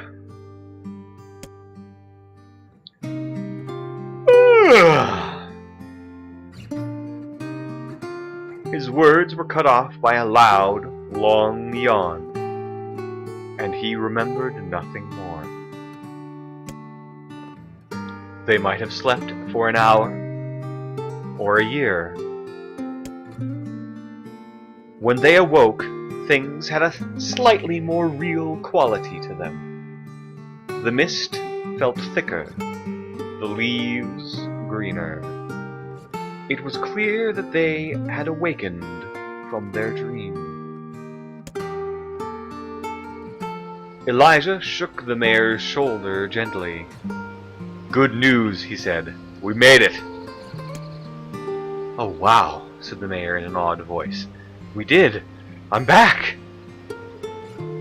He blinked once, twice, as though not quite believing the sight before him. You two have no idea how much this means. The death dream had started to spread through our village, and I wanted to. Well, I thought I could figure out how to stop it, but I guess that wasn't the case. I must have caught the disease and become trapped in my own dream. The mayor started to stand, then collapsed back to the earth. He stared at his legs as if trying to remember how they worked, then glanced at Elijah and shrugged. Without a word, the fighter reached down and pulled the mayor to his feet. Real life may take some getting used to. A wry smile crossed the mayor's lips. You shall relearn in short order, I am sure, said Vice. For now, you should return to your home and rest. No, said the mayor, swaying on unsteady feet. No, I can't. Some of the villagers are still trapped in the death dream. I have to save them. The mayor slowly made his way to the divine tree in the center of the village, then bowed his head and prayed silently. This is a holy tree, he explained when the prayer was finished. It's the guardian of our village's history and memories. Superstition will only make our mission harder, muttered Vice. We should not put our faith in the gods. The mayor shook his head. Not the gods, the words. Legend says that our tree is home to a powerful magic known as a sealed verse. Elijah and Vice could not contain their surprise. It seemed a goal had been found in the most unexpected of places. I say, muttered Vice, this is certainly a stroke of luck. As the three of them said their goodbyes, Elijah mentioned the strange man who had given them the third riddle, and the mysterious words he had left them with. I once saw a version of you that was not yourself, muttered the mayor. What in the world? Lost in thought, he stared into space for a long moment. You know, he said softly, this is going to sound weird, but I had a feeling I'd seen you before, too. Elijah tried to keep a straight face and failed, but the mayor didn't seem to notice. Deja vu, right? Anyway, I figure it's just some kind of illusion created by the death dream. Probably doesn't mean anything. Elijah gave the mayor a nod and a smile, but inwardly his thoughts were racing. There's something wrong about the mayor and his words. Wish I understood what the hell was going on here. That riddle would prove to be the most difficult one of all. Oh, thank you so much. Now I can finally return to a normal life. This is one of the most bizarre diseases I have ever encountered. I know. That's why we have to help the other villagers, no matter what. Obtained a sealed verse. Obtained Dark Execution magic. Dark Execution. Summon magical spikes from the ground to impale enemies. Charge to increase the number of spikes. For a sealed verse, that didn't take much effort. Yes, all a touch too easy, if you ask me.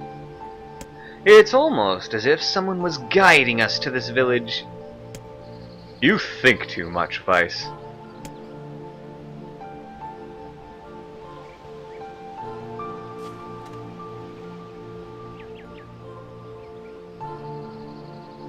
Well, that was story time with Vice and Elijah here on Masterpiece Theater.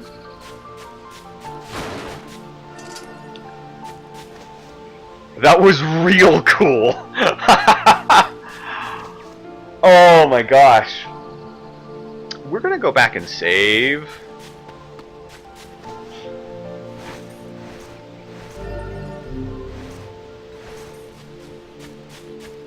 Just so we don't have to read all of that again. Whew. My voice is a little rough after that.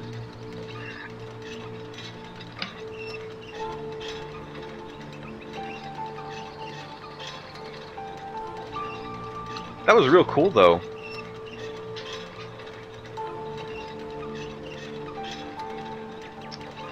Okay.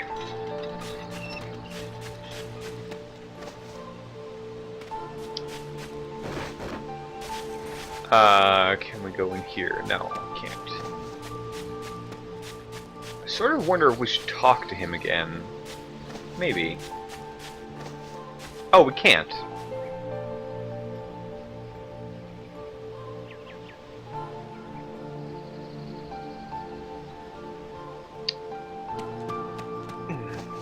It's got pretty decent posture. It's reminding me to sit up straight. Okay, so I'm betting that for the rest of these villagers, we're gonna have to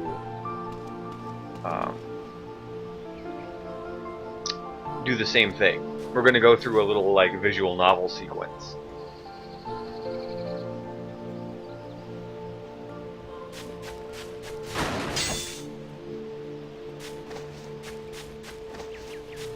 So I guess let's just go ahead and do them in order. Obtained a strength capsule.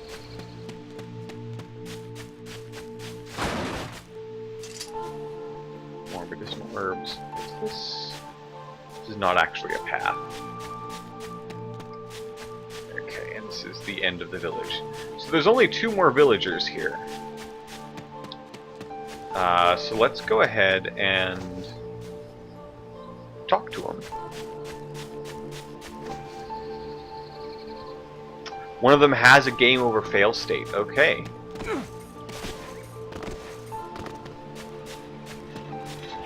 Well, I just saved, but we'll save again.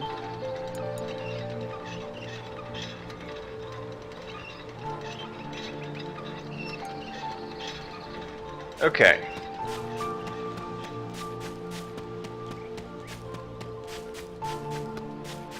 Let's talk to this one. This must be another person infected by the death dream. It would appear that way, yes. Enter this villager's dream. Yes, we will. Gods, please don't tell me we have to go back in there. No good at this mind game crap. I'd rather hit something in the face and be done with it. Perhaps you should spend less time complaining and more time getting on with the mission. Yeah. I breathe air scented with death, and resist the urge to laugh, for I know it will sound like the words of a madman. How long have I been in this fresh hell? My box, my prison, is tucked under a stairway in the long unused catacombs of some infinite castle. Outside, I hear the sounds of a funeral dirge that seems without end. Light has no place here. Wind is a forgotten friend. I pray for death to come, but he forsakes me. Time passes. An eternity slips by in the single tick of a clock. Someone knocks on my prison. Hey! Anyone there? I hear an unfamiliar voice say. My savior!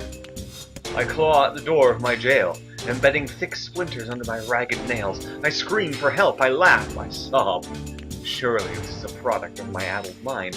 Surely it cannot be true. Help me! I cry. For the love of all the gods, help me! Impossibly, I hear the sound of a lock being torn out and falling to the floor. As the door slowly creaks open, I have just enough time to see a silver-haired man and a floating book before the light pours inside. My eyes, accustomed to blackness, explode with pain, and I am forced to turn away. Who are you? I ask, shaking hands covering my face. How have you come to this place? I am Grimoire Weiss. This is Elijah. Long have we been searching for you. Now come, stand. We shall awaken from this nightmare together. The one known as Elijah extends his massive hand and pulls me from the cell. Though my eyes are slow to adjust to freedom, my ears are as keen as ever, and they recognize the staccato sounds of heavy rain. I never thought to hear the rain again, I whisper.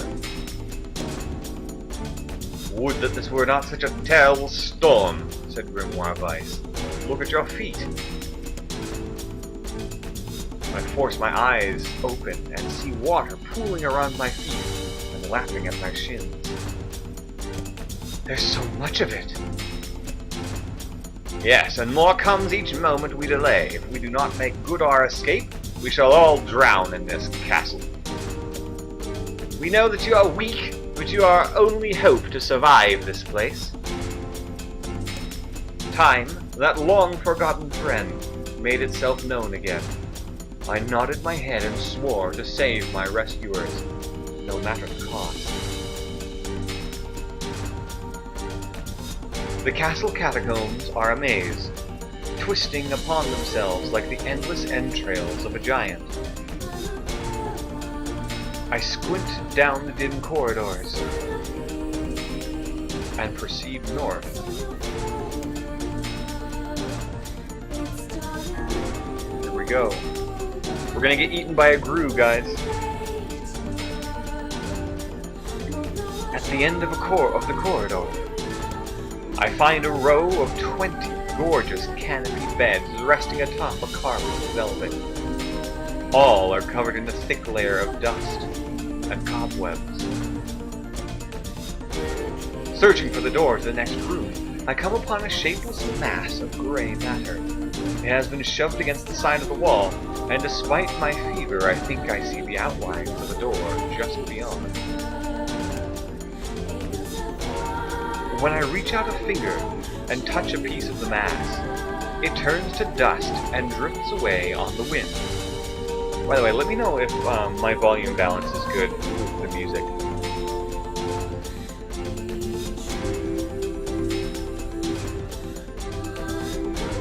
Realization slowly dawns, and I fall to my knees and weep. Corpses. I face a mountain of charred and crumbling corpses. I look from it to the beds and back again until the horror dawns full upon me. Someone has piled these bodies into a tower and set them ablaze. Whether they were alive or dead, I do not know, and sanity will not permit me to consider the proposition further. I make a sound, whether a scream or laughter, I cannot be certain. Then my mind grants me merciful blackness, and I find myself opening the door and leaving that most terrible of rooms.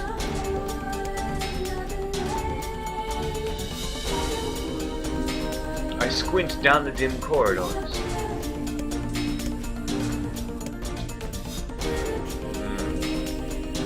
East or south?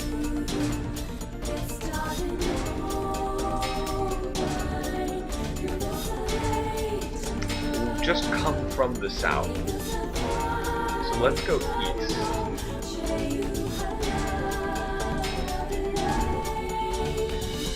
Oh no. I squint down the dim corridors and proceed north.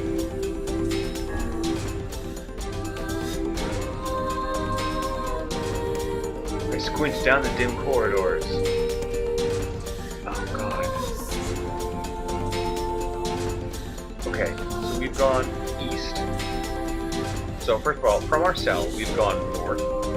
We've gone east. We've gone north again.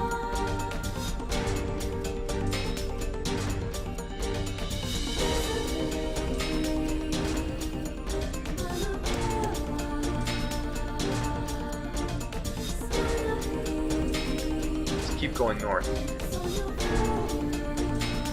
At the end of the path, the waters rise to my waist, exhausting me both physically and spiritually. I pray that this is the way out. Eventually, I can stand the sight of the waters no longer, and so turn my eyes upward.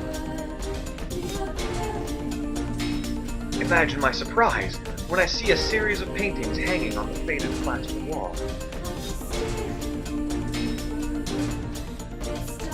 Each depicts a person in the prime of life, clad in clothing of the highest quality. The styles, however, are strange to me, leading me to believe that these people had lived long, long ago. One subject wears an outfit that particularly catches my eye. It is constructed of a thin, fleecy cloth and decorated with a motif of flowers and birds, while encircling the figure's waist is a leather belt of the most perfect construction.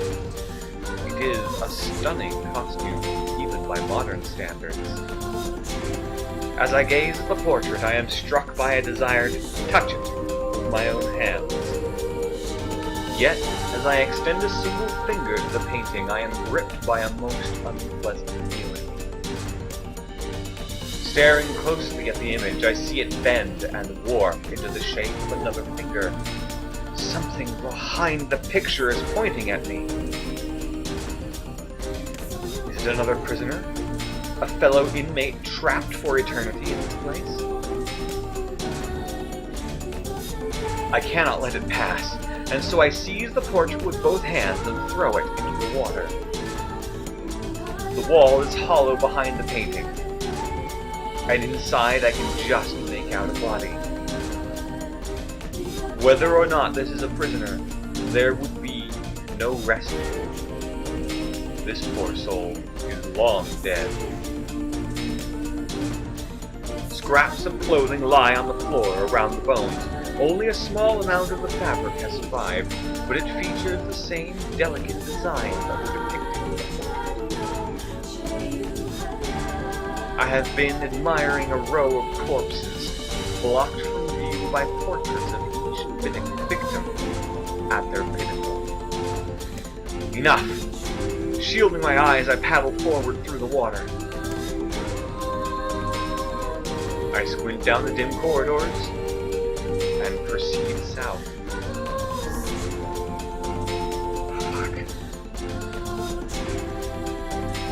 Alright, so we've gone. The last thing we did was we went north. Then we've gone south again. And before that, we went east. No, before that, we went north. We went north twice before we got to the corpse. So we've gone back one block south. So we don't want to go south again. Let's go west.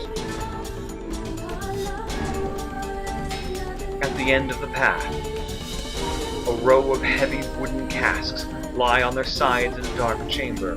Doubtless they are filled with wine. My thirst roars to life. I cannot remember the last time my parched throat had bleed. I scramble to the first cask and pull frantically at the cork. The theft of a few cups means nothing, I tell myself. The casks will be ruined by the flood regardless. Finally, the cork surrenders to my attack, and thick red liquid bursts forth from the hole. This is no wine.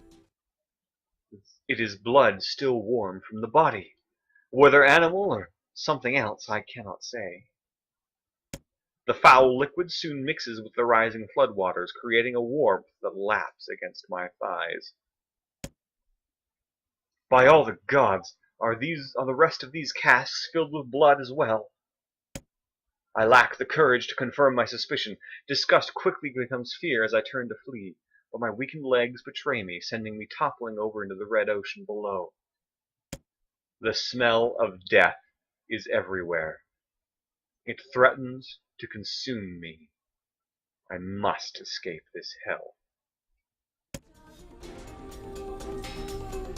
Crawling on all fours like an animal, holding back screams lest any foulness enter my mouth, I lurch forward through the red waters and out of the room to freedom.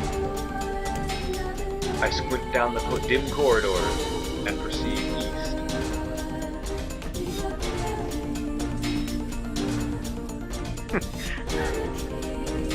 You raise a good point, David, about this narrator. Alright, so we just went west from this point.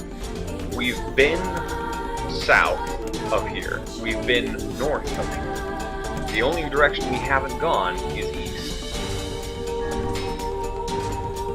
At the end of the path, I find myself in a great hall with only the sounds of rain for comfort. The waterlogged red carpet squishes beneath my feet as I approach the center of the room. Once there, I behold a beautiful dining table upon which rests china and silver of the finest construction, as well as the remains of a fantastic feast. As my eyes continue to adjust, I see many chairs surrounding the table, each holding a dinner guest. Noticing movement, I approach the chair at the table's head, but as the truth of the matter dawns upon me, I recoil in horror. The host of the feast is a corpse, as are all the invited guests. An army of foul, wriggling insects have made homes in their remains, and this is the movement I saw. This once splendid feast was now nothing more than a requiem for the damned.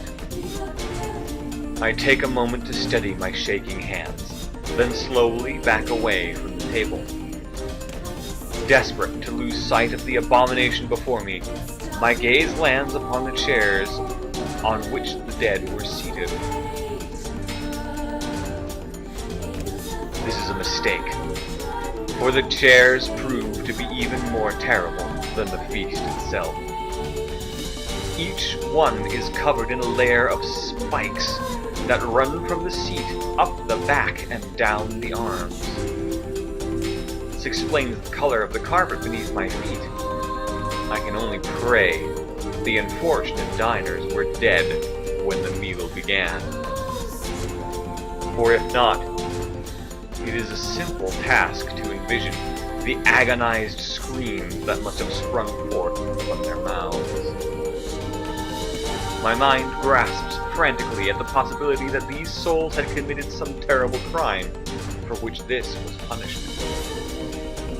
Though in truth, I suspect they had committed no crime at all. There would be no tomorrow for these unfortunates. This was their last supper. Okay. So west will take us back the way we came. So the only choice we have here is to go north again. The water has risen to my chin, and now laps greedily at my mouth and nose. "You dumb bastard!" shouts Elijah. He surely desires to say more, but the rest of his insult is cut short by the rising water. Grimoire of ice, wet and tattered, floats on the water's surface. It is already too late for him. This wasn't how it was supposed to end.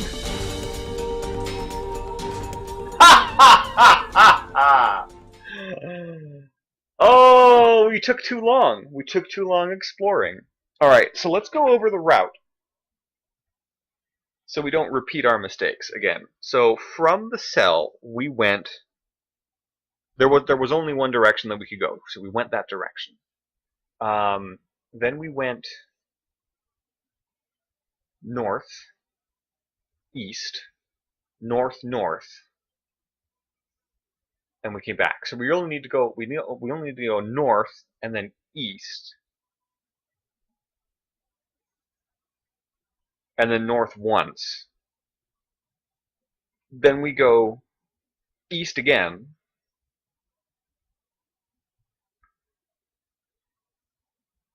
and that's the room with the diners. And from the room with the diners, we need to go north once more. I think. Let's do it.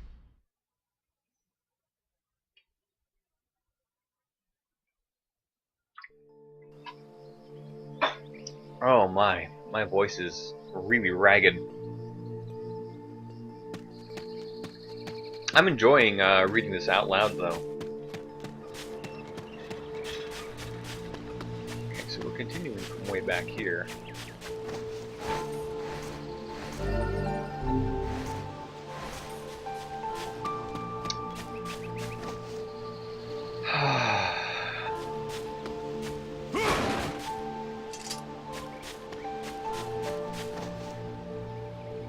Alright, we're going to do this again, and I'm simply not going to read the stuff that we've already read.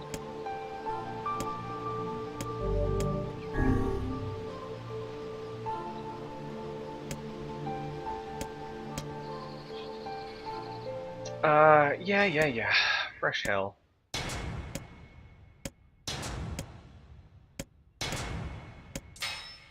Okay.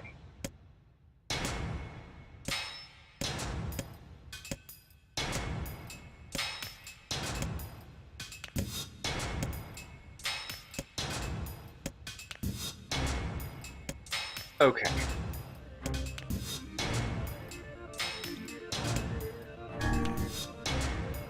So we went north.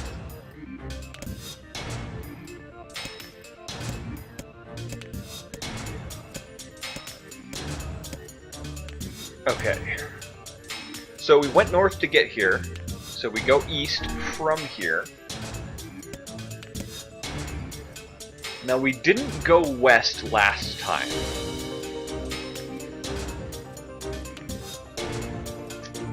Do we wanna... No, wait. West will just take us back. So north is where we need to go. Now we go east again. Right. This is the room with the carpet and the diners.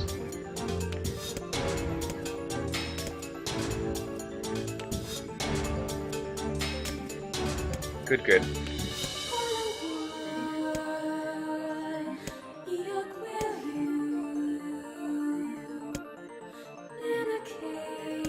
I really love this song.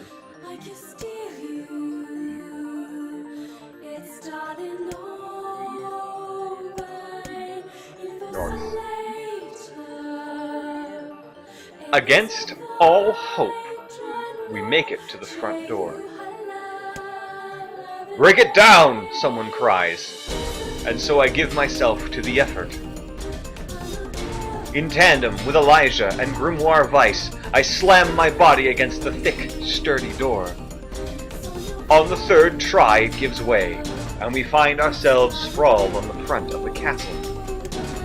The storm is in retreat. The clouds above are still dark and foreboding, but to the west I can see a thin shimmer of sunlight trying to break through. How can I thank you? I cry as tears join the rain on my cheeks. I would surely have died in there. Looking down, I suddenly notice that my dress is in tatters, and sheepishly try to cover my exposed skin. Your dress? Asks Weiss. Then you are a woman, madam? Yes, I am. I proffer the two a smile. I suppose that comes as something of a surprise, seeing as how I exist only in the form of words. I can see that the one known as Elijah is disappointed that the torn dress will be given no further description, but he hides it well. With a nod and a shrug, the three of us set forth to our awakening. But behind us, an awakening of another kind is taking place. Black smoke fills the abandoned castle, providing the countless damned souls inside with their final shroud. After a moment, the castle's windows shatter with a mighty roar. A fresh breeze blows through the hallways and corridors, clearing the smoke away for good. As we watch in awe, uncountable black shadows slowly flicker to life, crossing to and fro in front of the broken windows. The castle's dead have awakened to their new life as shades. For the record, I'd like to point out that I kind of assumed the narrator was a woman. I don't think it was anything in the text that gave it away. I don't know. Why wouldn't it be?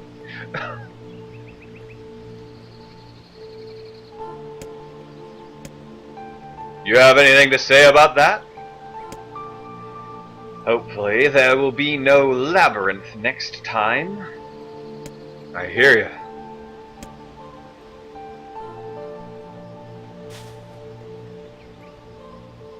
Also, she's not wearing the shroud. Like, she had a shroud on when we first talked to her. She's got glasses. Cute. Okay. Let's go help this poor sod.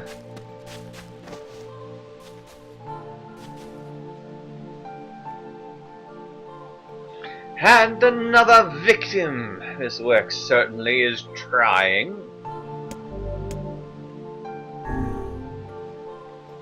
I'm surprised, Vice. You're a book. All this word stuff should be right up your alley. Yes, quite. Well, enough chatter, let's be off.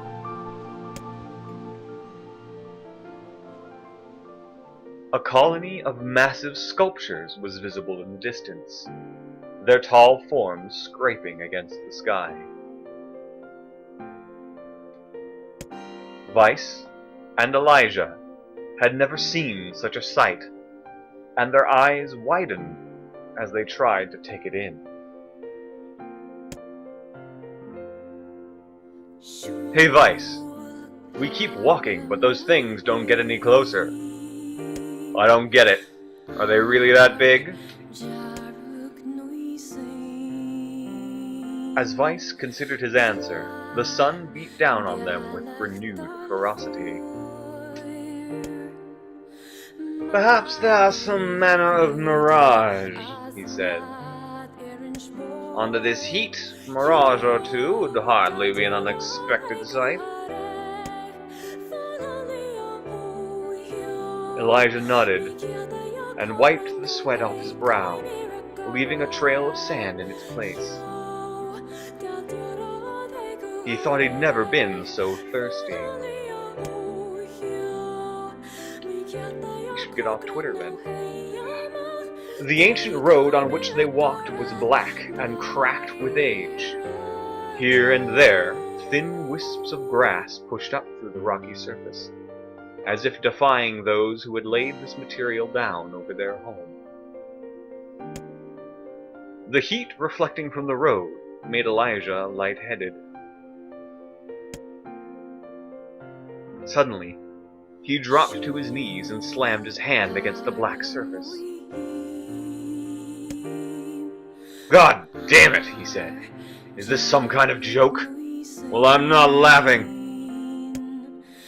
The complaining had already begun. Weiss tried not to let his eyes roll too much. A joke, he said. No, no joke.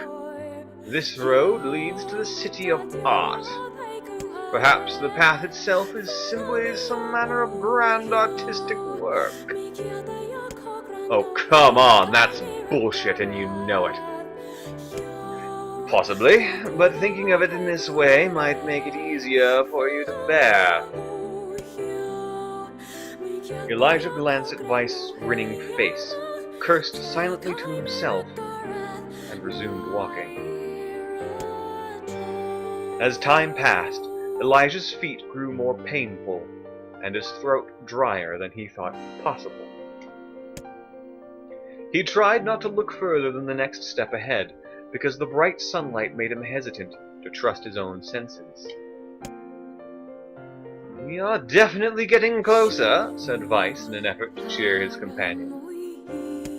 Yes, this much is certain. Encouraged, Elijah lifted his gaze. Suddenly he stopped walking, choosing instead to stand in the middle of the road with his mouth and eyes wide open and his finger pointing in the distance. Water! He cried. It's water! Water? Asked Weiss. Preposterous! I don't see any water. But it's right there, idiot! Can't you see it? Look, the sun is reflecting off it. Without waiting for a response, Elijah sprang to life and bounded toward the sight. What in the... There was no water. There was nothing but sand in every direction. Elijah closed his eyes and sighed as Weiss floated up behind him, chuckling softly. I believe this is known as a mirage, he said. Many a desert traveler has spoken of such things. Elijah shook his head, bewildered. Suddenly he pointed off in the distance, his eyes wide once more. Wait! There it is! I just missed it! Look! It's right there! Elijah sprinted off again, leaving Weiss with no choice but to follow. After a few minutes of running, Elijah came to a halt. I could have sworn it was right around here. Confused, he put his hands up to his eyes and rubbed them vigorously. As soon as he stopped, he noticed a blue, shimmering pool of clear water just over the next rise. With a shout, he bounded off in search of it. The chase continued for nearly an hour until an exasperated Weiss finally floated up to Elijah and struck him in the face with his cover. "You damn blithering idiot! Stop this at once! There is no water here!" Elijah's face clouded. There isn't? There is not, and perhaps next time you will listen to me when I tell you as much. Weiss paused for a moment, then continued speaking in a slightly kinder tone. "However, I suppose this mad chase was not altogether wasted. It seems we have arrived in the city of art." Elijah looked up. Stretched out before him was a row of impossibly tall sculptures. Their journey was at an end. "They're huge!" cried Elijah, completely forgetting the heat and pain of the past few hours. I've never seen anything so big." Each sculpture was formed from roughly the same shape, a tall rectangle that stretched up toward the sky. But that is where the similarities ended. Most were covered with panes of glass that reflected the light in 1,000 directions, while others seemed to be nothing but frames of steel. Some had tall spires on their tops, while others possessed triangular caps. "What kind of city is this?" said Elijah. "Where are the people? Where are the houses?" "Perhaps the land is intended exclusively for artistic use." The debate continued as they made their way through the city.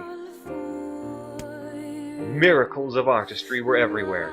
Great iron crates with wheels sat silent on steel rails. Beautifully carved works with lights of red, amber, and green dangled over every street.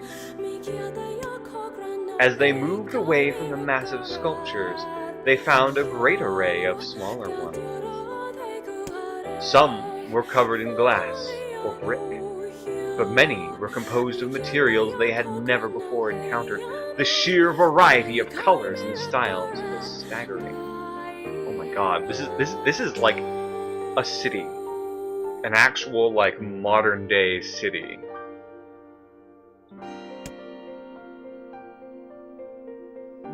Unable to find a theme or purpose to the abstract works around them, Elijah and Weiss eventually fell silent.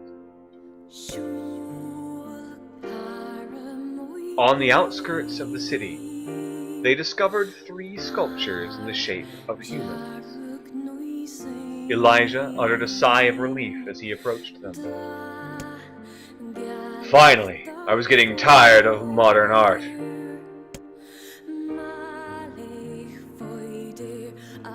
The statues were indistinguishable except for a single word chiseled into their right arms. One read Alpha, one read Beta, and the final one read Gamma. As Elijah moved to touch the nearest statue, a bird flew from the top of one of the sculptures, alighting on the statue's shoulder. It emitted a brief, beautiful song that took the form of words. Yeah, I thought it was Las Vegas, because it's a city in the middle of the desert with like buildings that are like in a whole array of different forms.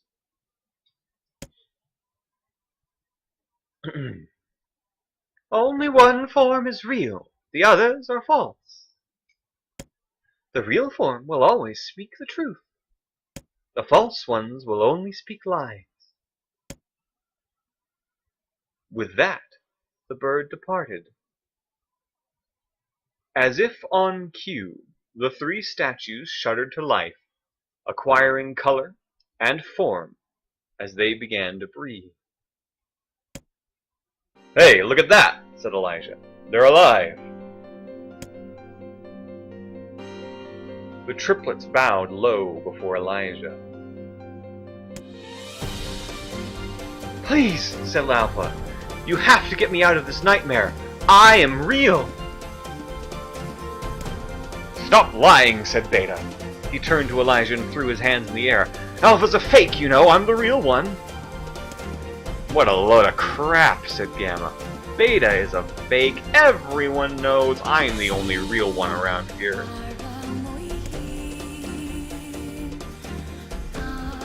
Their respective pleas given, the three statues returned to their frozen state, as silence once again enveloped the city.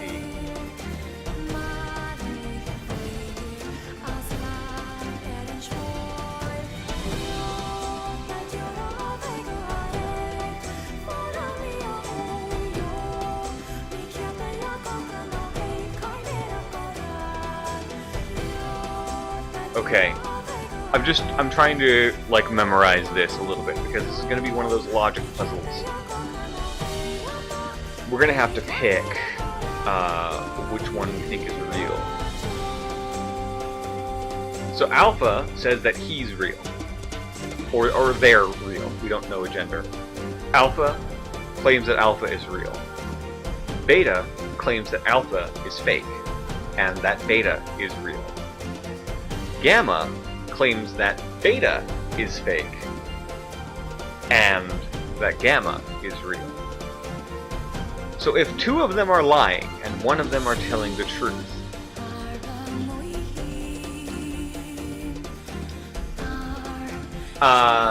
suppose that Alpha is lying, then Alpha would be fake. We know the real one always tells the truth.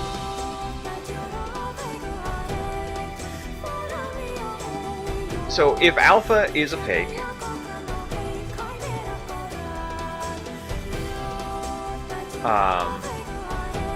it only makes a claim about itself. It only claims that Alpha is real. If Beta is lying, then Alpha would be real and Beta would be fake. If Gamma is lying, then either Alpha or Beta could be real. No, wait.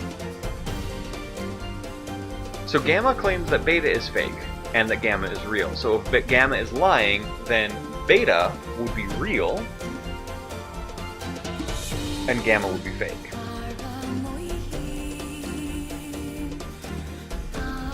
I think the only way this works is if Alpha and Gamma are both lying. Because then Beta would be correct that Alpha is fake, and that Beta is real.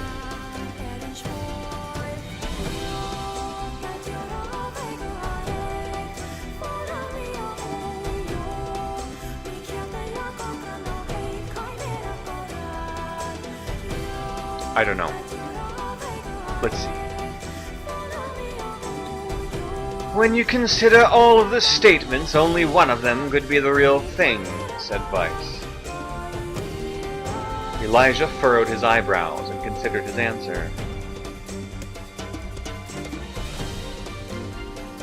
Only one form is real, the others are false.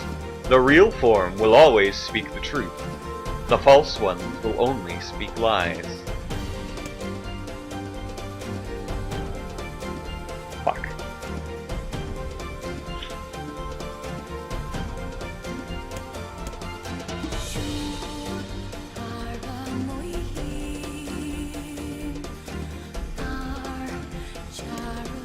Alpha doesn't make any claims about Beta or Gamma, so that doesn't help us. If we suppose that Alpha is fake and Gamma is fake,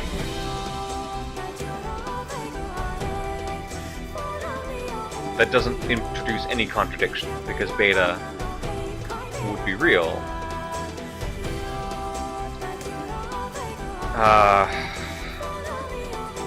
if Gamma is telling the truth,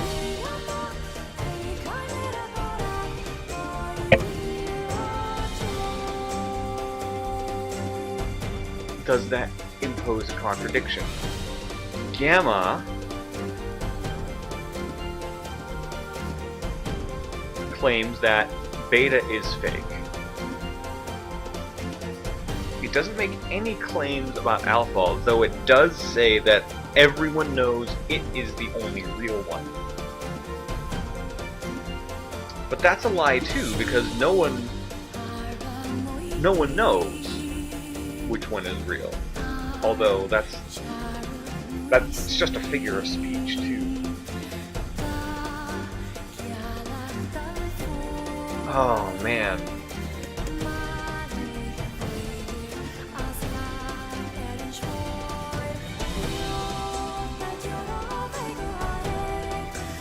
Sure. What do you think it is when you glance at it? Because like I'm leaning toward Beta, but I'd like to hear what you think.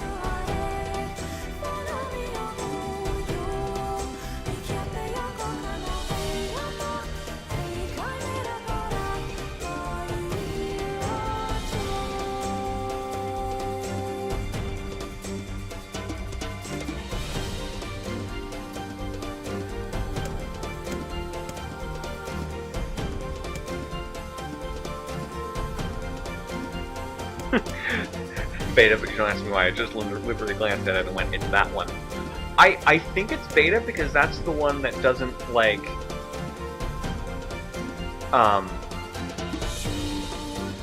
Because if Beta is lying, right, then that would mean that Alpha is real. But it also would mean that Gamma,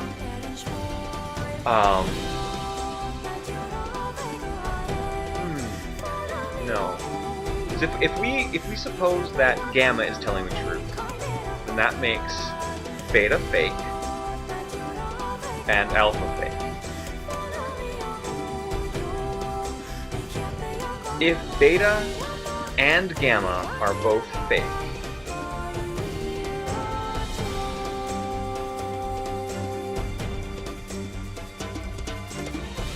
then that can't work. Because if Gamma is fake,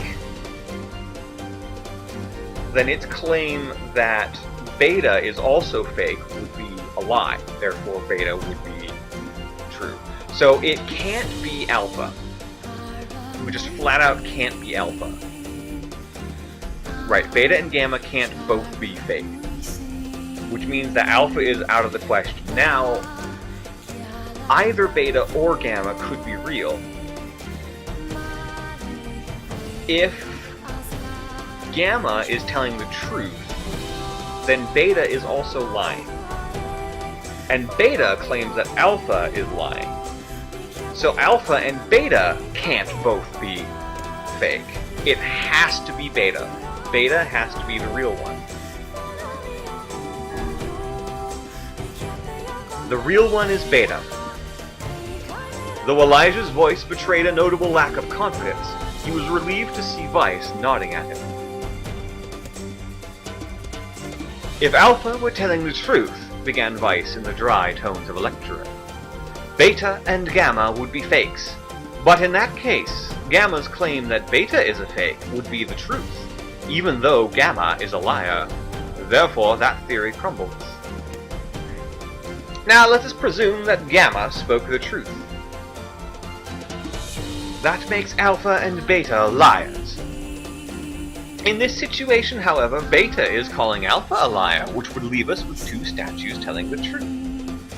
Finally, let us assume that Beta is telling the truth. If so, Alpha and Gamma's lies would make sense. Therefore, Beta must be real.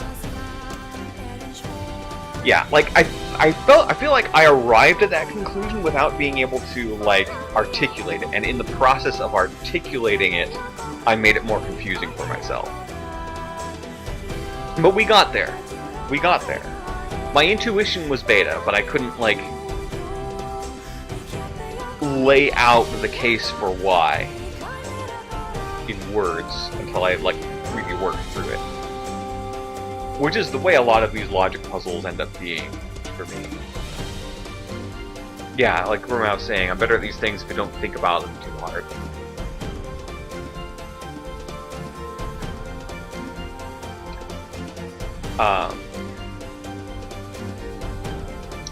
As Vice finished his explanations, Alpha and Gamma crumbled soundlessly into dust, while Beta sprang to life once more. "Congratulations, villager," said Vice in a cheerful voice. "The time to awaken has arrived." "Thank you for saving me," cried the villager. He dropped to his knees and bowed his head low as it could go before an uncomfortable Elijah pulled him to his feet. "Why did you have a dream like this?" "Why did you have a dream like this?" asked Vice. "Have you been to this city before?"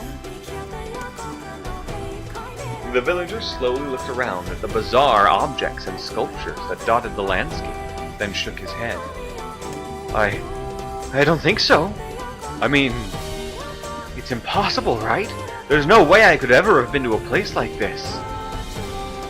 But at the same time, I feel like I've seen it before." "Deja vu," muttered Elijah.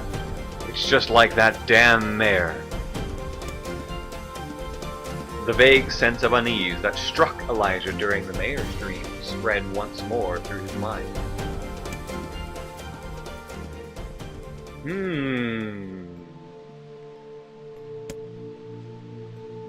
Okay, that was terrible. I am positive I've seen that place before. Stop. I get enough foreboding crap from everyone else in my life. Don't you start too. Okay, there. Now all the villagers can wake up, right? Yes, if the mayor's assumption was correct. I think I've had enough wordplay to last a lifetime, thank you very much. Yeah, I hear ya. Well, let's go see the mayor.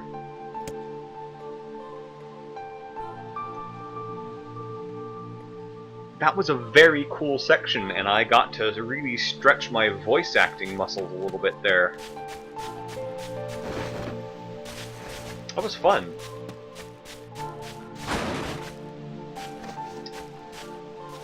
So, yeah. That was definitely Las Vegas, right? Like, or a similar city. But Las Vegas is the one that's coming to mind because it's in the middle of the desert. And it being called the City of Art sort of makes sense because of all the sculptures and the casinos and everything.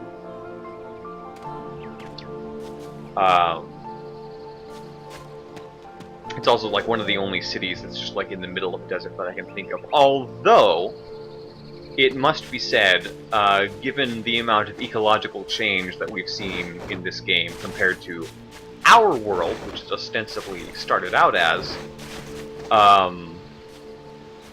it could easily be any sort of city.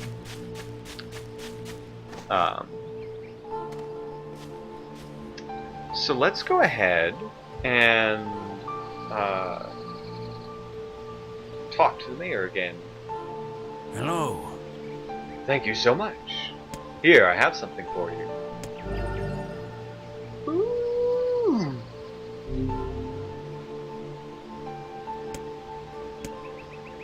It's apparently a weapon of some renown, but we have little use for it. Well, we appreciate it.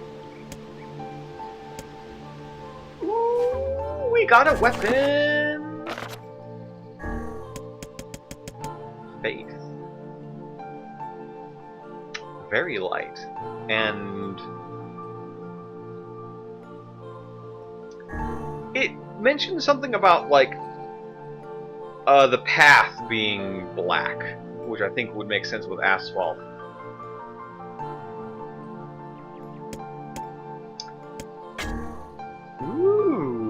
sweet katana.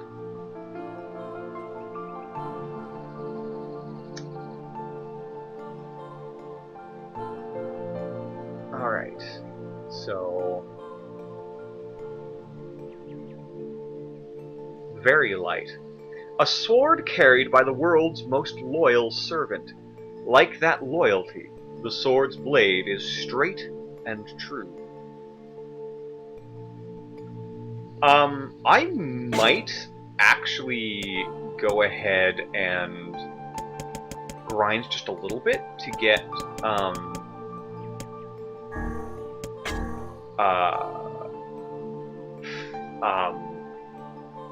Faith forged once. Because it's very light, which means I should be able to attack a lot faster with it. And if I level it up once, it'll have better attack power than my Beastbane.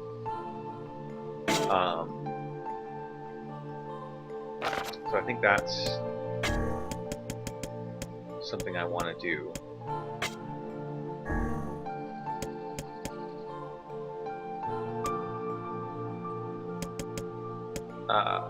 Attack power.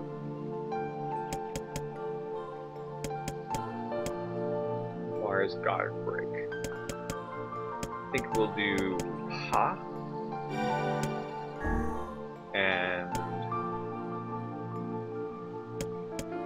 we'll do Mahir. I guess I can check the VOD later to see if it mentioned the color of the sand, but I don't think it did. Let's just see what it looks like. Or, like, how it handles, I guess.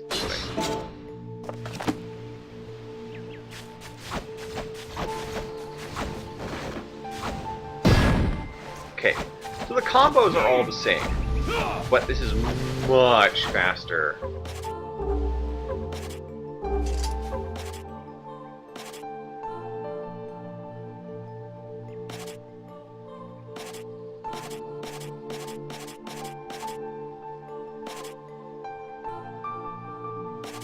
Although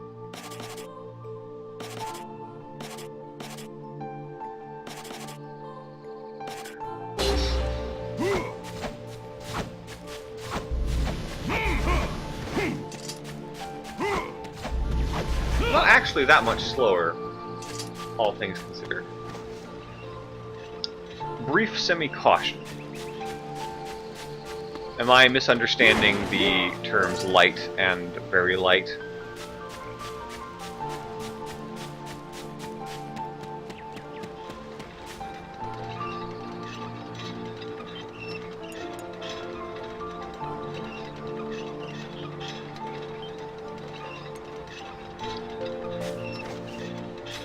I don't think there's anything else I can do here right now.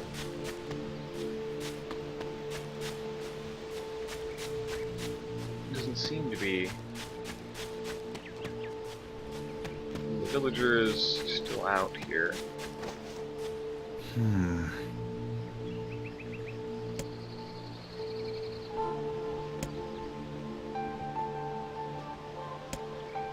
Oh, is this gonna put us back?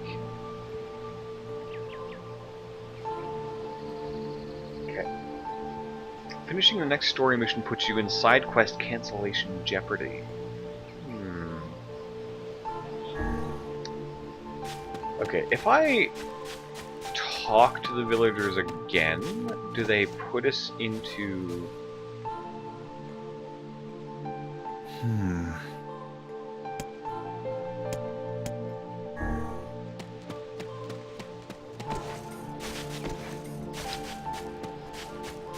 I wonder.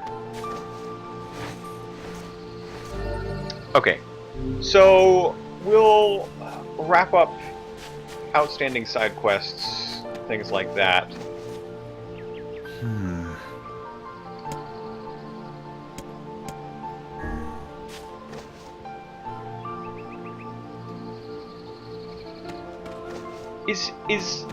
Okay, I'm just gonna find out if I go back into Oh, okay. We're going to put up a statue of you. It will be 10 feet high and made of pure gold. Oh, and I know you don't own a horse, but I think we'll put you on one anyway. Horses just make people look more heroic, you know? How's that? You don't want a statue? Oh, I thought you'd really enjoy it. Regardless, thanks to your tireless efforts, our village is at peace once more. And at peas. That's a little agricultural joke right there. Anyway, I've been thinking about other things besides bad jokes and statues. I've also decided that we need to start holding the village festival again. We used to have it every year, but the last mayor thought it was old-fashioned or something and he killed it. Since I'm the mayor, I can start it up again. It's not abusing my power or anything, is it? What's that? You want to hear about the festival? Well, the official name is the Feast of the 3 Days. We call it that because everyone sits around a huge table and eats for 3 days straight. No sleeping allowed. Oh, and we hold it on the foggiest days of the year, so it's hard to tell what you're eating. Some of the dishes are delicious, but some of them are really rare and, well, there's some weird stuff in them. Let's leave it at that. Anyway, you'd be pretty surprised what you can eat when you haven't slept for a couple of days. I'll make sure that a room is prepared for you so you can be the guest of honor. What? You can't come. You have to wash your hair. Oh, alright. Well, I guess that's understandable, what with the adventuring and all. Truthfully, I think this town needs more group bonding activities like that. It'll help us get to know each other, and also promote unity in times of crisis and so forth. How much longer must we bear the insufferable flapping of this fool's gums? He whispered to Elijah. Oh, let him talk. He just woke up. The guy probably has a lot on his mind. I sighed. This must be what Popola meant by bright and talkative. Okay, so they don't actually put us in danger by talking to them again. So let's talk. Oh, it's you! Can I talk to you for a minute? Here, over here. These are my neighbors.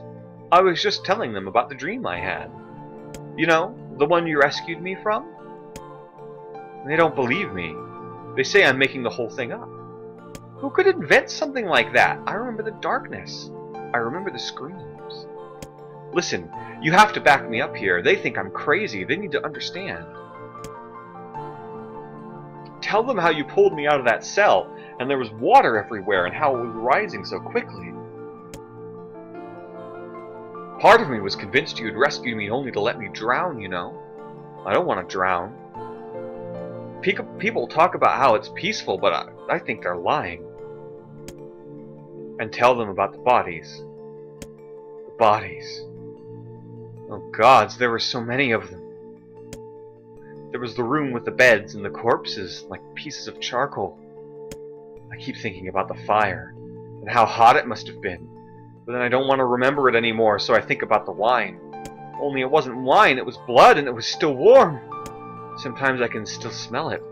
I'll be eating a piece of pie or something, and all I can smell is that warm blood mixing with the rising water.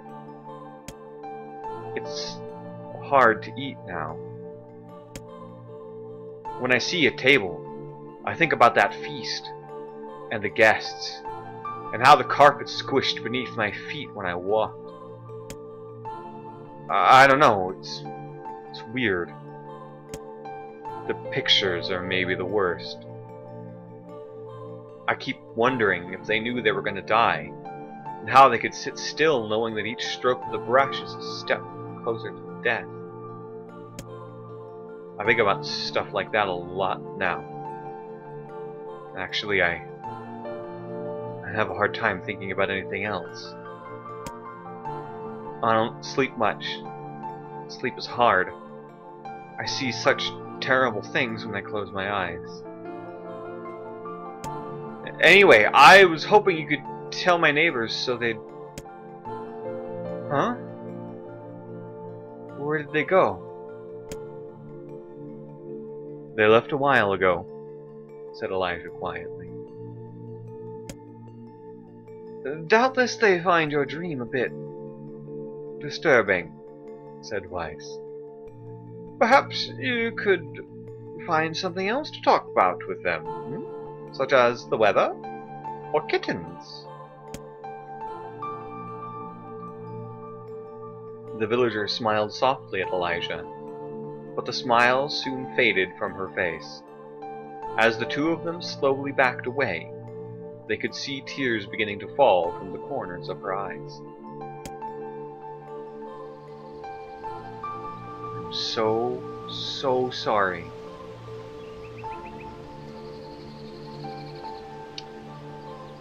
I wish that I could make Elijah stay and just, like, talk with her. Help her work through that, because that's traumatic. I have a feeling that the other villagers aren't gonna be much help.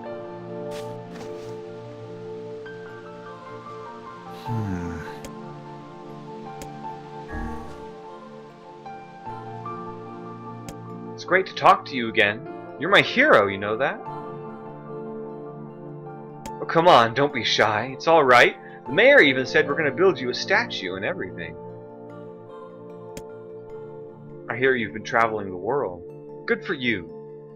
Travel is the key to happiness, you know. Getting out in the world, meeting your fellow humans face to face, really changes the way you see things. I think change like that will be vital in the new world that's coming. How's that? Me? No, I've never traveled. Never left this village, to tell you the truth.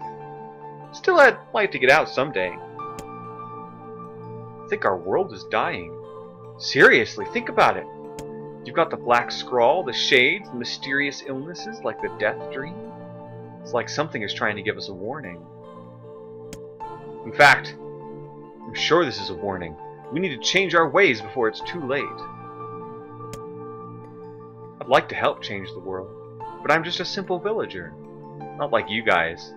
You're on the front lines of everything, rushing in with swords and magic spells and stuff like that. Hey, I know. Maybe we can join forces and change the world together. I mean, with your experience and talent and my, well, whatever I have. Anyway, I think we could really make a difference. The world needs a leader. Someone who can unite the people in a common purpose. You'd probably have to be kind of tough, too.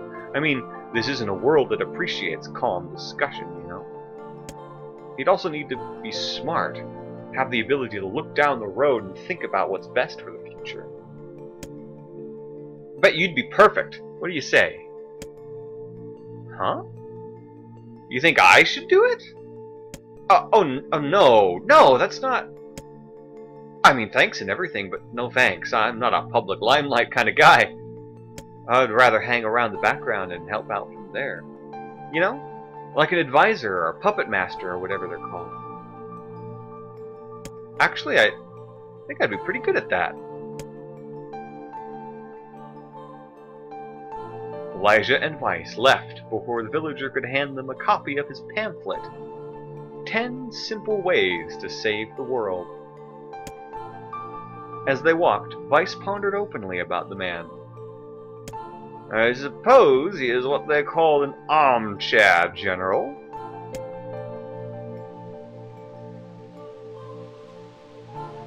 I'm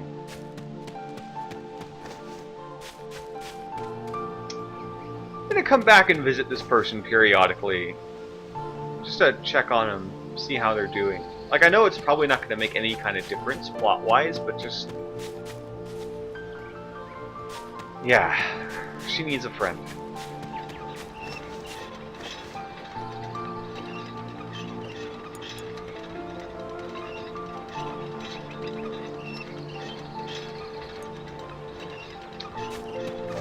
Okay.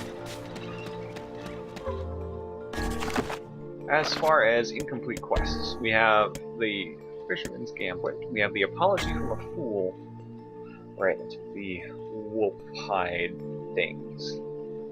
Okay. And we've got stuff with fishing.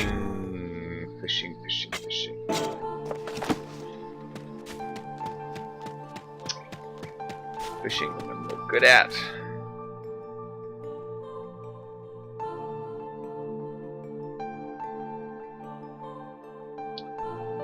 So I guess we'll head back and, So how was the village? Oh, it was truly magnificent. There are no words, really. Ha! Neat. Let's go back to Popola. She'll probably want to know what's going on in there. Okay. Let's do it. I think what we'll do for now, though, is we will travel back. We'll speak with Popola, and then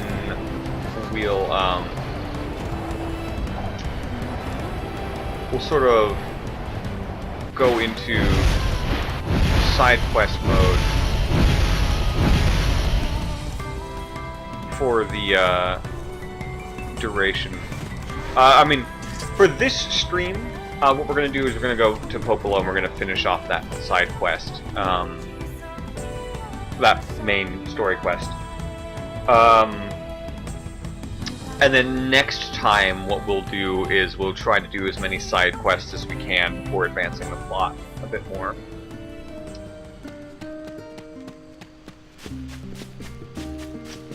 So for right now, we'll go talk to Popola.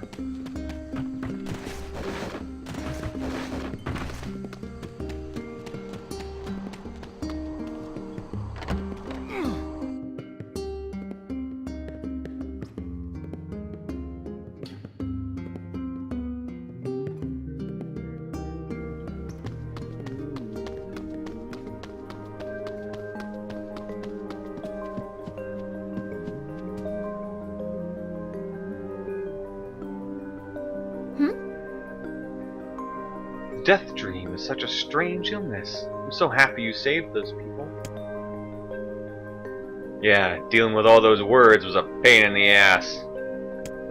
You and I, with my natural love for words, have no desire to visit that place ever again. You guys did well. Say. Cool. Ah, Elijah. I almost forgot. Yona was looking for you. She said she needed something from you. Time to go play daddy for a bit, huh? Yeah, I guess so.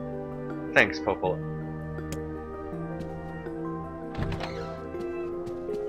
Alright.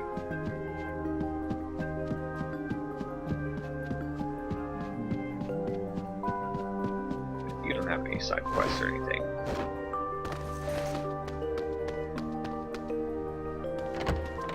Okay. Tired today, so I stayed home and hid in bed. I could still hear Devola singing from somewhere, though. Listening to her always makes me happy.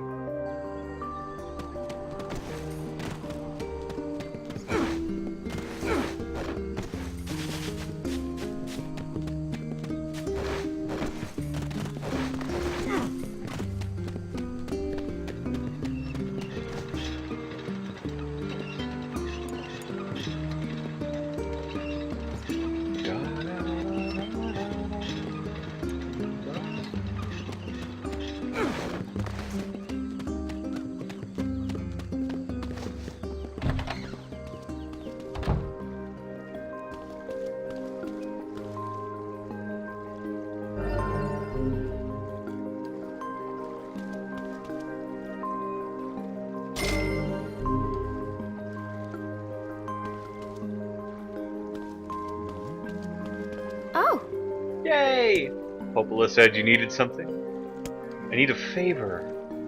What is it? Yona? I can't help if you don't tell me. Yeah, I guess. Yona, please, out with it. I need you to help my friend. Your friend? I have a friend and he sent me a letter and now I need you to help. Someone wrote you a letter? A pen pal, how delightful! So who is this friend? Well, he's kinda... It's a guy. Yes, and he's sick and in a whole lot of trouble. And I know that you and Vicey are the only ones who can help him. Vicey? Tell me about this guy. He lives in this really, really big house down south, and he's super nice, and he's my friend. You have to help him, Dad. Please? Yona, listen. Please? Great. Now what do I do?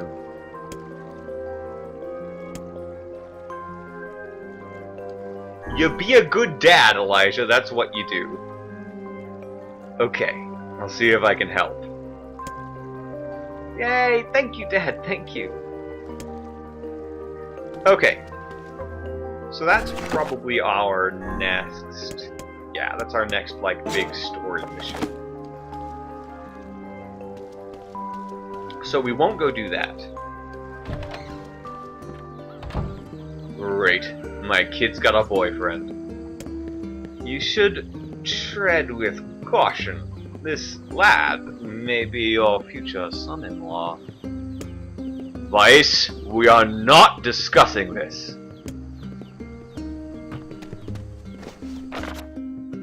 Dear Dad, today was awesome. Popola made me this huge cake that was really yummy, and everyone in the village has been wishing me happy birthday. It's fun. I feel like a princess or something.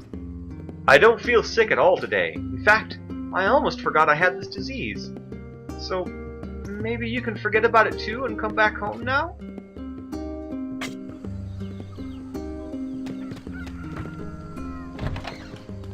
Oh, Yona.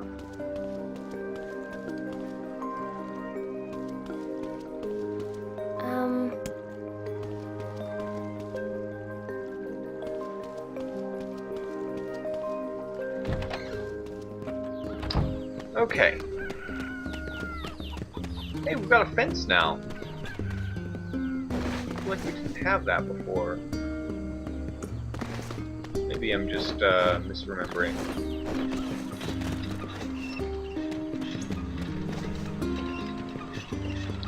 Way to miss your daughter's birthday! I know. Oh, yeah. Yeah.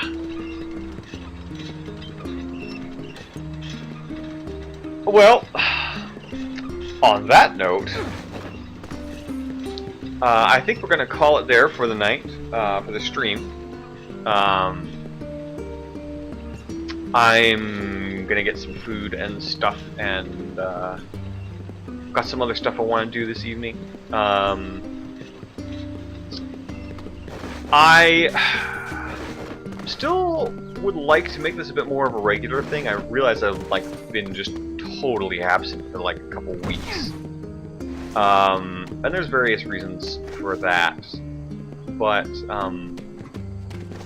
especially now that Twitch actually is starting to do like they're starting to do like an affiliate thing, which is a bit more, it feels like a bit more of a reasonable aim to shoot for. I'm going to try to make my streams a little bit more regular, just so I can have that schedule going, and we'll take it in short bursts and things. But also, I like playing games, and I like streaming for you guys. So yeah, it was a lot of fun. I especially enjoyed reading The Forest of Myth. We'll see what happens next time that that you guys come back. So thanks again. You all have a fantastic evening, and I'll talk to you all later. Bye bye.